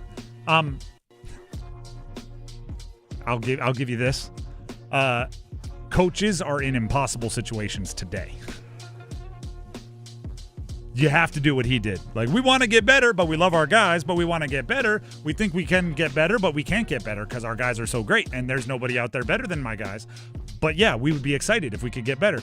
The reason why you have to play both sides of the fence is because if you don't make a trade, he has to go back into that locker room and lead those guys and be able to look them in the eye, right? But at the same time, if they make a trade, he has to go back into that locker room and look his guys in the eye. And you might have just traded their best friend, So if you don't make any trades, you need to say, I was confident you guys all the time. I never wanted you to make a trade. No. But if they do make a trade, you might have to walk in and say, listen, we had to trade your best friend because we needed to get better, and this is going to help us win a cup. So coaches are in a no-win situation. GMs can disappear to the booth, right? They can just go up to their office and shut the door. Coaches are in the room. It's a different beast. I do want to highlight, because we didn't talk about it enough earlier today, Sebastian Aho's goal. That's what I'm talking about when I say he still has not lost a step at all at this age, and this is why he's now wildly experienced with still every trick in the bag. First of all, Seth Jarvis gave him like a thigh-high pass as he's skating towards Seth, which is not the easiest thing in the world, and he just uses his hand-eye coordination to casually pluck it out of thin air with his stick. And then if you watch it again, that's what everybody's focusing on. Watch the burst. Yeah. Once he makes contact with the puck, it's not a like, all right, let me dig. It's just boom, go. And then he scores the goal on backhand, which was, I mean, it's a highlight goal. I'm telling you. So Sebastian Aho level up. We're watching it in real time. Enjoy it. Appreciate it. That was really exciting. By the way, speaking of NHL trades, former Carolina Hurricane Michael Bunting is going to Dallas. Interesting. So he's on the final year of the contract that he signed with the Canes a couple years ago before he got dealt for the Jake Gensel deal, then got dealt to Nashville. Now he's getting traded to Dallas. So he's be on the fourth team of that 3-year contract he signed with the Canes. I will say this. The Canes have been so active over the last like 6-7 years. Mm-hmm. It does seem like every trade is either like former Cane going in one direction. That guy spent some time in the Canes farm system. Like it's just all Canes. By the way, let's go ahead and jump from number 2 to number 1. Go one! Let's do that hockey. Let's stay right talking about the Canes. That was a lot of trade deadline talk. For a recap of last night's game from Adam Gold, our very own Adam Gold here at 99.9 The Fan, here's 2 Minutes of Gold. Hey, it's Adam Gold, and I've got 2 minutes for 2 pair of deuces that helped the Carolina Hurricanes get 2 points in Vancouver last night, and it's all brought to us by Parkway Sleep Health Centers. We got more 2s coming, including Andrei Svechnikov's 22nd goal of the year. It came on the power play. Great feed from Seth Jarvis. Superb finish from Andrei as he continues to pile up points and be that guy that Carolina needs. But the reason the Hurricanes won this game was 2 sets of 2 goals in rapid succession in the second period. Carolina getting even through Sean Walker, then taking the lead as Nick Ehlers scored his first of 3. That's right, his second hat trick as a Hurricane. He had 5 in 47 years with the Winnipeg Jets, and those goals happened 1:49 apart. And then after about a 7.5-minute break for refreshments and other things, Sebastian Aho with one of the goals of the season. 8:10 left in the second. Aho on his backhand, he scores! Oh, what a goal, Sebastian Aho! Fin on fin, go right back to that shot location that has resulted in all 3 second period goals. What a gorgeous finish. Jarvis's pass to Aho was a knee-high bullet with the backhand, and Seabass just collected it like it was nothing. The finish wasn't bad either. Glove side high on Kevin Lankinen. 57 seconds later, Ehlers got his second. Now here's Ehlers. He tries to shoot and scores! Have a period, Nikolai Ehlers. His second of the frame, and it's 5-2. Carolina has broken this open. Ehlers has 19 goals. We're very close to having a 4th 20-goal scorer for Carolina. And the best part is Ehlers has been outstanding in every possible way. You've got Aho playing at a high level. Svechnikov doing his thing. Jarvis is great. Carolina's got a bona fide top line. And then they just had to see it to the finish line, which frankly was probably a lot more difficult than it needed to be. And now Svechnikov comes up with it to Aho, sending it across, and he scores! Nikolai with the hat trick. I don't know if you draw it up that way, but a hat trick for Nikolai Ehlers. It's 2 points nonetheless. I would argue they played better against Seattle than they did against Vancouver. Won this one, didn't win the other one. Oh well, moving on. See you in Edmonton. Parkway Sleep Health Centers. Sound sleep, sound off. 6 goals. 4 in the second period. Thank you very much to Adam Gold for 2 minutes of gold, all about the Canes' middle-of-the-night win, Eastern time, out there in Vancouver. They do stay in Canada for the next 2. Next up will be Friday, that's tomorrow, 9 p.m. Eastern time puck drop, so not quite as middle of the night, at Edmonton. And then Saturday, second half of back-to-back at Calgary. That will be, once again, a 10 o'clock Eastern time puck drop. There you go. And Dennis brought up a good point while that was playing. Pay attention if you are trying to be up on all of the latest across the NHL, but obviously the players that you think there's a legit chance the Canes might trade for, if they're held out of games today, right? With the trade deadline being tomorrow, nobody wants to get to the 1-yard line on a trade and have a player get hurt in a game that, quite frankly, if you're selling, you probably don't even care if you win. So if Trocheck or whoever are held out, that's a sign that something could be percolating. Just, we are all craving updates right now, and there's not a lot out there. So if you're looking for tea leaves to read, that could be one of the tea leaves that you get some info from. The Drive with Tim Donnelly, 99.9 The Fan. We need some numbers game contestants. Yeah, don't we do. So let's go ahead and open up the phone lines for numbers game contestants. 919-860-5326. If you want to play the numbers game and potentially win yourself a pair of tickets to see Hank Williams Jr. at Coastal Credit Union Music Park in Raleigh on Saturday, June 20th. If you want to see Hank Jr., call in now and win the numbers game. 919-860-5326. Numbers game next.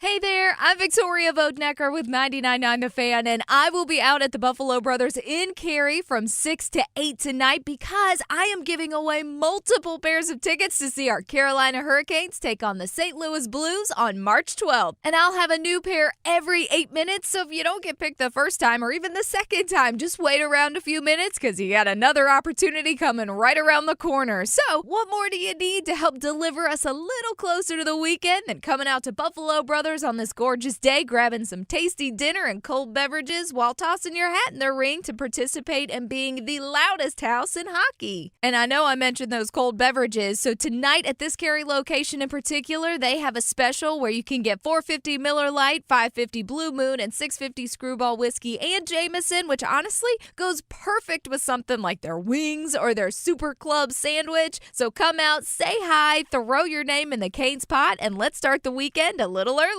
Listen for the Get That Outta Here's. Rejection! Cameron Boozer got a piece! Get that out of there! The deep looks from downtown. Arsenault, pull up three, top of the arc. Buries it! They got posters. Shot is up, missed, hammer time! Put back jam by Lubin! The road to Indianapolis runs through 99.9. The Fan, driven by Fast Park and Relax, Chapel Hill Tire and Roof Works. Life's great stories are built on yes and. Yes to the big game and the private suite. Yes to the beach and sailing offshore. Yes to traveling the country and exploring new ones. With the new Millionaire for Life from the North Carolina Education Lottery, you can say yes to $1 million now and every year for a lifetime. Millionaire for Life. Winning is just the beginning. Drawing 7 days a week. Must be 18 to play. Approximate overall odds of winning are 1 in 8.47. Problem gambling helpline 877-718-5543. Hi, Greg Talbot with Strategic Tax Resolution. Tax enforcement and defense strategies have changed a lot over the last year. After nearly 5 years, the IRS has restarted automated collections. You could be next for bank levies and wage garnishments. Ignoring the issue is not an option. Call 984-272-2600 to get protected. Do you have unfiled returns or tax debt? We work directly with the IRS and states so you don't have to. Let us use our proven strategies and experience with the IRS and state to resolve your tax issue. Qualified clients have cut their tax debt by more than 90%. How would that feel? Act now to learn the latest updates to tax relief programs. Your eligibility may not be the same. Strategic Tax Resolution. Local, trusted, A+ rated by the BBB. Call 984-272-2600. Ask for me, Greg Talbot, 984-272-2600. You've got a guy on your side. StrategicTaxResolution.com. Get relief. This is Gordon Miller from Miller Lending in Cary. Back in 1989, when I first went on the radio to introduce this whole no closing cost concept, where you could actually close on your mortgage without the lender taking $15,000, I had no idea if I had created the next pet rock fad of the day or something that would define my career over the course of the next 37 years. But once mortgage rates fell from 9 down to 6, our business exploded and I never looked back. You see, a no-cost loan is the only consumer-friendly mortgage where the homeowner actually holds all the cards. Short funds to close, eliminate thousands of dollars in closing costs. Rates are now down almost 2% from the peak, but you're holding off due to the cost of a refi? Not anymore. So let's start you down that path of eliminating closing costs once and for all and keep that money where it belongs, with you. 919-447-3377. That's 919-447-3377. Or simply apply online at millerlending.com. Miller Lending is an equal housing lender and MLS number 250-2146.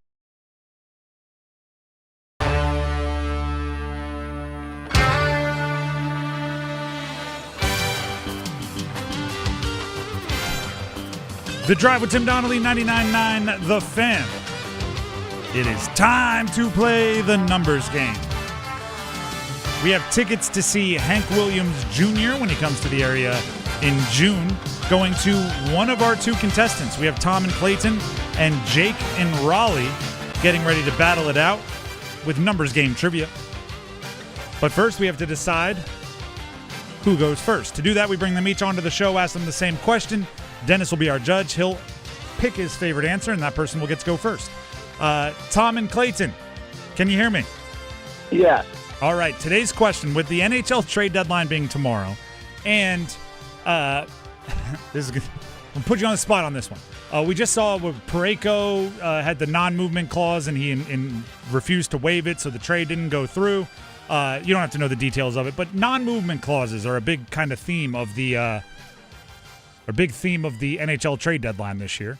So I need you to put, I'm going to say, 2 major cities in North America on a no trade clause, where you have to decide 2 that you're, like, if you were a professional athlete. And it doesn't have to be like an NHL city, just major cities. 2 North American cities that you're like, nope, I will be traded anywhere except for those 2. Which one are on your no movement clause? Good grief. I'm not going to San Francisco, and I'm not going to Los Angeles. I don't like the West Coast. All right. San Francisco and L.A. Dennis, any follow-ups? No questions. All right. Jake in Raleigh is up next. Jake, can you hear me? I'm here. All right. Same question to you. Big theme of the NHL trade deadline is who has no movement clauses and who's willing to waive them. So let's just imagine your job could trade you to any major city in North America, but you had a 2-city no trade clause. What 2 cities are on your no trade clause? I'm going to say Oklahoma City because there's no beach or mountains. And then I'm going to say Sunrise, Florida, because I don't like how they play hockey. All right. There you go. Okay. Jake is locked in. I liked it. I didn't see it coming, but I liked it. Dennis, are you rolling with I don't like the West Coast, I don't want to go far from home, San Francisco, L.A., or are you rolling with Oklahoma City because there's no beaches or mountains, or Sunrise, Florida, because I don't like the way they play hockey? Well, it's funny how you say, yeah, Oklahoma City because there's no beaches or mountains, but Sunrise, Florida, right there by the beach. Man, I don't like what I respect the shot. I really do. This is actually a tough one. I've been to San Francisco before. I haven't really explored L.A. too much, but it's just a ton of traffic and stuff down there. I probably just wouldn't enjoy L.A. as is in that regard. But Oklahoma City is a good one because it's out in the middle of nowhere. I was actually thinking Dallas for a lot of those same reasons. Big city, and they're just like, okay, how do I get away? Like, where do I go to? More flatland? So this is actually kind of tough. I might go the San Francisco, L.A. on this one, though. Okay, so Tom, I might go. Yeah, I might go Tom. Them. Okay. I'll choose Tom. I might go San Francisco, LA on this. Tom will get to go first. Mine would just be cold. I don't like cold. So yeah, I was like, no one said Edmonton. Yeah, just north, and I would go nope. But Edmonton and Winnipeg. But I put them on the spot. They didn't have a ton of time to think about it. Tom will get to go first. Jake, don't worry, you'll have your chance. Just have to stay on hold. Tom, are you ready to pick a category? Yes. All right. The categories are NFL Panthers throughout history, NFL Y. That's the number, the letter, the number. Goodness. Y is the letter that starts their first name. NBA players that are currently in the NBA but have early March birthdays. Hopefully this isn't a sign of how I'm going to read these names during the game. NHL, Hurricanes throughout history is your final category. If you need me to clarify any of those categories, let me know. But if you got them, go ahead and make your choice. NFL Panthers. There you go. You said it much more clearly than I did. I will give you the team and the player. Give me the jersey number as quickly as you can. There will be 30 seconds on the clock, one pass if you need it. Do you have any questions before we get started? No. All right, your time will start when you hear the horn. Rico Dowdle, Carolina Panthers. 5. Correct. DJ Moore, Carolina Panthers. 2. Correct. Donald Hayes, Carolina Panthers. Pass.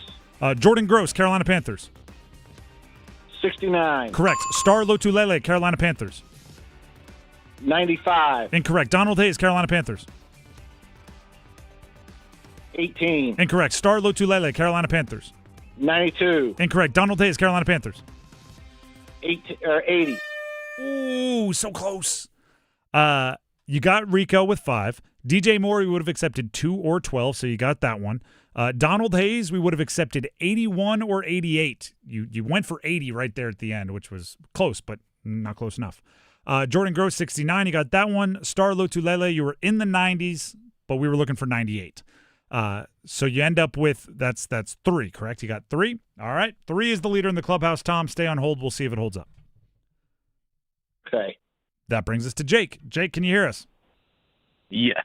All right. The categories remaining for you to choose from are NFL players whose first name starts with the letter or contains the letter Y. NBA current players, early March birthdays, or NHL Hurricanes throughout history. Canes. You said Canes? All right. Yeah, Canes. Perfect. I will give you the team and the player. Give me the jersey number as quickly as you can. 30 seconds on the clock, 1 pass if you need it. I will say the team in this category, even though we know it, just to keep it fair timing-wise with the other categories.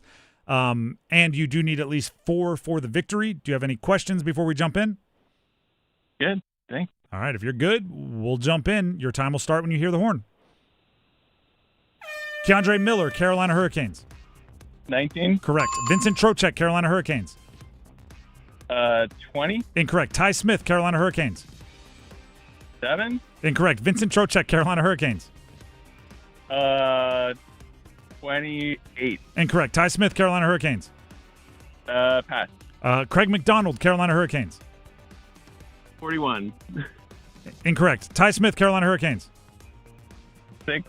Incorrect. Vincent Trocheck, Carolina Hurricanes. 29. You were stuck in the 20s with Trocheck. We were looking for 16 for Trocheck. Ty Smith, 24 or 42. Craig McDonald, 12 or 31. Those were the answers we were looking for. You did avoid the shutout, so you didn't get blanked with Keandre Miller. But 1, not enough for the win. So not the winner, but hopefully you had fun.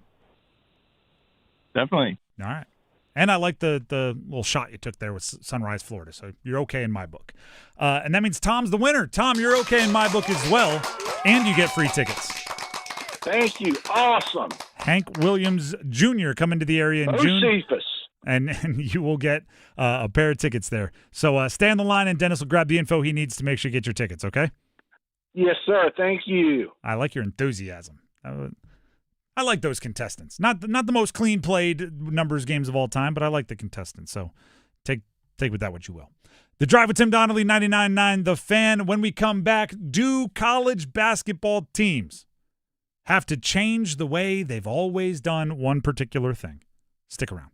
Hey there, I'm Victoria Vodnecker with 99.9 The Fan, and I will be out at the Buffalo Brothers in Cary from 6 to 8 p.m. tonight because I am giving away multiple pairs of tickets to see our Carolina Hurricanes take on the St. Louis Blues on March 12th. And when I say multiple, I mean multiple. So don't try to convince yourself that it's not worth the drive because every 8 minutes is a new opportunity for your name to get pulled out. Plus, we're hitting another round of fake spring before real spring gets here in a couple of weeks, so enjoy dinner outside tonight if you're still feeling those winter blues. And what goes better with beautiful weather and relaxing after a hard day at work? Cold beverages. And tonight, this Cary location has multiple cold beverage specials. $4.50 Miller Lights, $5.50 Blue Moons, and $6.50 Screwball Whiskey and Jameson are all on tap, which goes perfectly with their macho nachos. Let me tell you, I know from experience. So come out before 8 p.m. tonight, say hi, grab some tasty treats, and try your hand at a free pair of Canes tickets. Move your sports day forward. Sudden death hockey for gold medals are a great thing. Now, after 46 years of waiting, the NHL needs to get outside its echo chamber and capitalize on the Winter Olympics momentum. Baseball first pitch, hockey player. Honorary NASCAR starter, hockey player. kiss babies, shake hands before the clock starts on another 46 years of no miracles. Get set up. Join Next Up with Paul Ihander. Mornings at 9 on 99.9 The Fan, the Triangle Sports Leader.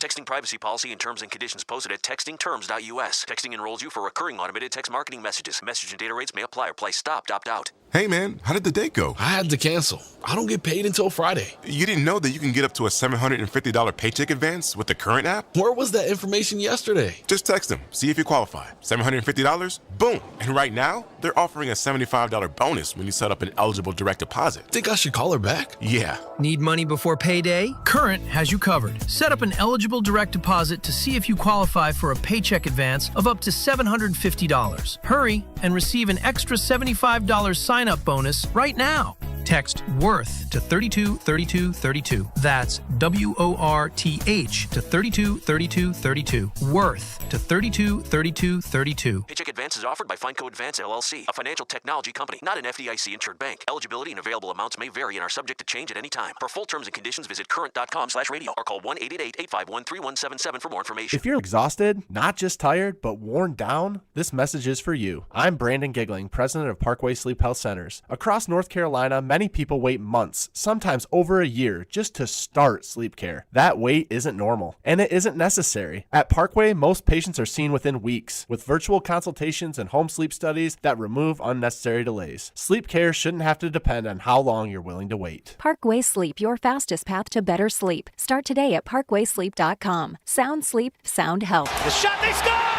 Be part of the loudest house in the NHL. Win tickets to see the Carolina Hurricanes take on the Pittsburgh Penguins at Lenovo Center on Tuesday, March 10th by visiting hurricanes.com/radio and registering to win. Okay, class, let's begin. Psst, love your boots. I just sold a pair like that on eBay. Oh, really? Yeah, it took like 2 seconds to list, and they sold almost immediately. I've been selling everything lately. Some chunky boots, a faux fur coat I never wore, and a vintage chair that was more of an expensive clothing rack.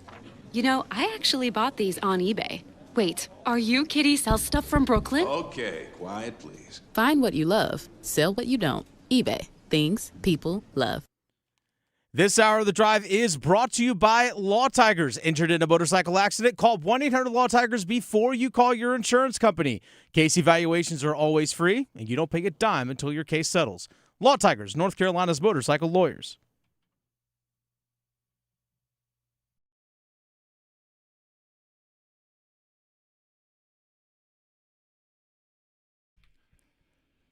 The Drive with Tim Donnelly, 99.9 The Fan. A few things to remind you about. Wolfpack Weekly with Will Wade tonight, 6 o'clock, so we're 15 minutes away from that, right here on 99.9 The Fan. And if previous Wolfpack Weeklies with Will Wade are any indication, he'll be entertaining. He brings the entertainment. He is a fascinating coach for the Wolfpack, so 6 p.m. right here, 99.9 The Fan for that. Canes fans, if you want to win tickets, Buffalo Brothers in Cary from 6 to 8 p.m., so starting in 15 minutes, but going all the way till 8. Victoria from the Adam Gold Show will be out there. Every 8 minutes from 6 to 8 p.m., she'll be giving away a pair of tickets to the Canes Blues game on Thursday, March 12th. That's at the Cary Buffalo Brothers, 6 to 8 p.m. today. There you go. Now, there's a debate that's going on in college basketball that, let's be clear here, there's going to be debates about snubs and bubbles and seeds and everything else. Those, save for another day. I want to ask a different question. That might seem trivial, but I don't think it is. Do teams have to change their rules, specifically the ones that we cover here in the Triangle, for retiring and honoring jerseys in the rafters? This started with this. Duke has a rule that in order to have a jersey retired, the player has to graduate, right? The rest of it is kind of subjective, right? It's not necessarily they have to have been an All-American or won a national championship or been a Wooden Award winner. No, they have to have graduated, and the rest is kind of vibes. Here's the issue. Really, really good players aren't graduating anymore. If you're that good at Duke, you're probably a one and done. You might be a two and done. You might be an incoming transfer that graduated elsewhere and, took your grad year at Duke. Who knows? But if you have to graduate, J.J. Redick might be the last retired jersey in Duke history. So the thought that popped into my mind is just like hypothetically, let's do a thought exercise. Cam Boozer. It appears as if Cam Boozer is going to win every National Player of the Year award, right? I don't think one game against Carolina, great or bad, would change any of that. So if he wins, say, like AP Player of the Year, Wooden Award, all these Players of the Year, he's All-American, he's All-ACC, he's ACC Player of the Year, and this is where we get into the make-believe, they go on to win a national championship. ACC championship, national championship. He's the MOP of the Final Four. And then he goes pro. He won't be able to have his jersey retired. One of the most successful seasons, one of the most stat-packed and award-packed Duke careers, even though he's only there for 1 year, wouldn't be able to have his jersey retired. Does that need to change? And that got me thinking. Carolina. They do have more specific rules, right? They didn't want to leave it up to like vibes and judgment. So to have your jersey retired for Carolina, you need to have won one or more of the following 6 National Player of the Year awards. Associated Press, National Association of Basketball Coaches, Sporting News, John R. Wooden Award, Oscar Robertson Trophy, or the Naismith College Player of the Year. That's to have your jersey retired. Just to have your jersey in the rafters, honored in the rafters, there's more ways. You have to be a first or second team All-American on one of the major All-American teams. You need any of these would work, but obviously more than one would also work. ACC Player of the Year, Most Valuable Player of a National Championship winning team as voted by coaches and teammates, the NCAA Basketball Tournament Most Outstanding Player of a Final Four team, or a gold medal in basketball at the Olympics. That does leave, so then, okay, good, they set their rules. That leaves Armando Bacot out. He does not qualify even to be honored like his teammate R.J. Davis was on whatever that was, their most recent game. Was that yesterday? It was Tuesday. Tuesday. They all bleed together. Bacot is the program's all-time leading rebounder. He has more rebounds than anyone in the history of Carolina, and he's not eligible. Now, State, there's less. I did some light Googling and research. It doesn't appear as if they have like any hard and fast rules, but they do only have one retired number. That's number 44 for David Thompson. And 24 players have had their jersey honored. So we don't know what their rules are. They might be able to kind of bend them and put who they want up there. So for Duke and Carolina, should they change? Should they say we have to change with the changing times? Should they try to find a way to put a Cooper Flagg jersey up there? Should they try to find a way to put a Cam Boozer if he goes on and does special things in the postseason? Should they try to find that? Or should they say, no, you have to graduate, and if that means never retiring a jersey ever again, we'll live with that? Should Carolina say we should go more off vibes and say Armando Bacot is good enough, or the next Armando Bacot? What if it wasn't all-time rebounds leader, it was all-time points leader? Maybe with Duke, if you graduate, does it mean you have to graduate while still playing for the basketball team? Like, let's say I finish my degree while I'm playing professionally. Well, I believe that was the case with Davidson, right? And Steph Curry graduated like 10 years after he left or something, doing like online classes, and then he finally got it. Don't quote me on that, but I think that may have been the case. Yeah, sure. But like Cooper Flagg has a lot of credits to go. Mm-hmm. He was there for a semester, basically. I don't know. Did he finish the spring semester after basketball season ended? I don't know. That's a lot of online classes for somebody that's also chasing some pretty big and time consuming goals. In the NBA and beyond world. I just look at it and I think this. I completely understand why these rules are put in place. Because you do want to make it difficult. You want to make it only like the true very, very best. You don't want it to be too inclusive up there, right? You don't want 900 jerseys in the rafters because it takes away from some of the all-time greats if they're rubbing shoulders with guys that were just very good. Like, I get that. But at the same time, I don't want you to miss out on an entire era of history because the rules didn't change with the times, right? I'm guilty of it. I think we all are, right? You go, especially if it's a team that like I don't cover or you aren't a gigantic fan of. You're in another city, your buddy lives there, and they're like, hey, let's go to a game. You go to the game, and what do? All right, there's a timeout, and you glance up, and you go, who is number 19 Jaworski? Right? And then you get to Googling, and now, oh, look at that. That player, I'm now aware of his legacy, right? Oh, and I've just made that guy up. Jaworski would be Ron Jaworski, 7 for the Eagles, not 19 for wherever I was. But it's like, oh, now you're on their Wikipedia page, and you're learning about his, triple All-American career in 1948, and that person gets honored, right? There's nobody from Duke or Carolina, or not nobody, because obviously like R.J. Davis was able to do it. But Armando Bacot won't have anybody doing that in the Dean Smith Center or wherever they build their next one, their next arena. That's a little hot button issue. He won't have anybody doing that 30 years from now, seeing his jersey and going, Bacot, let me click that. Oh, look, it's that guy. He's the all-time leading rebounder. Oh, yeah, look at this. Oh, he was on the team that beat Coach K's last team. Who's Coach K? That's what they're doing 40 years from now, right? It's a whole argument there. Like, do you want Duke basketball? Right? I'm bouncing back and forth, but do you want Duke basketball 40 years from now to have some kid, who's into basketball, goes there for the first time, looks up and thinks the last time Duke had a really, really great player was J.J. Redick? That feels like you're missing something, right? That feels incomplete.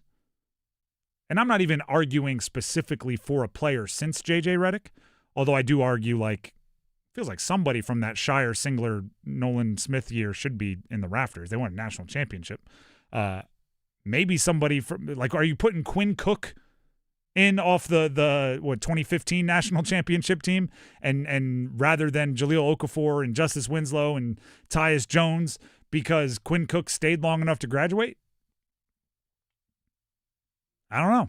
I don't really even have an answer here. I'm raising the question because I do think adapting and moving with the times is important, and I do think legacies matter. And I'm not somebody that believes Pro Bowls and Hall of Fames mean nothing. Who cares? The voters no, they do matter. Family legacy, your last name in the rafters of a college basketball program forever is pretty darn cool. Really cool. Heck, even if it's a high school, if you've had a jersey retired at a high school, that's pretty sweet.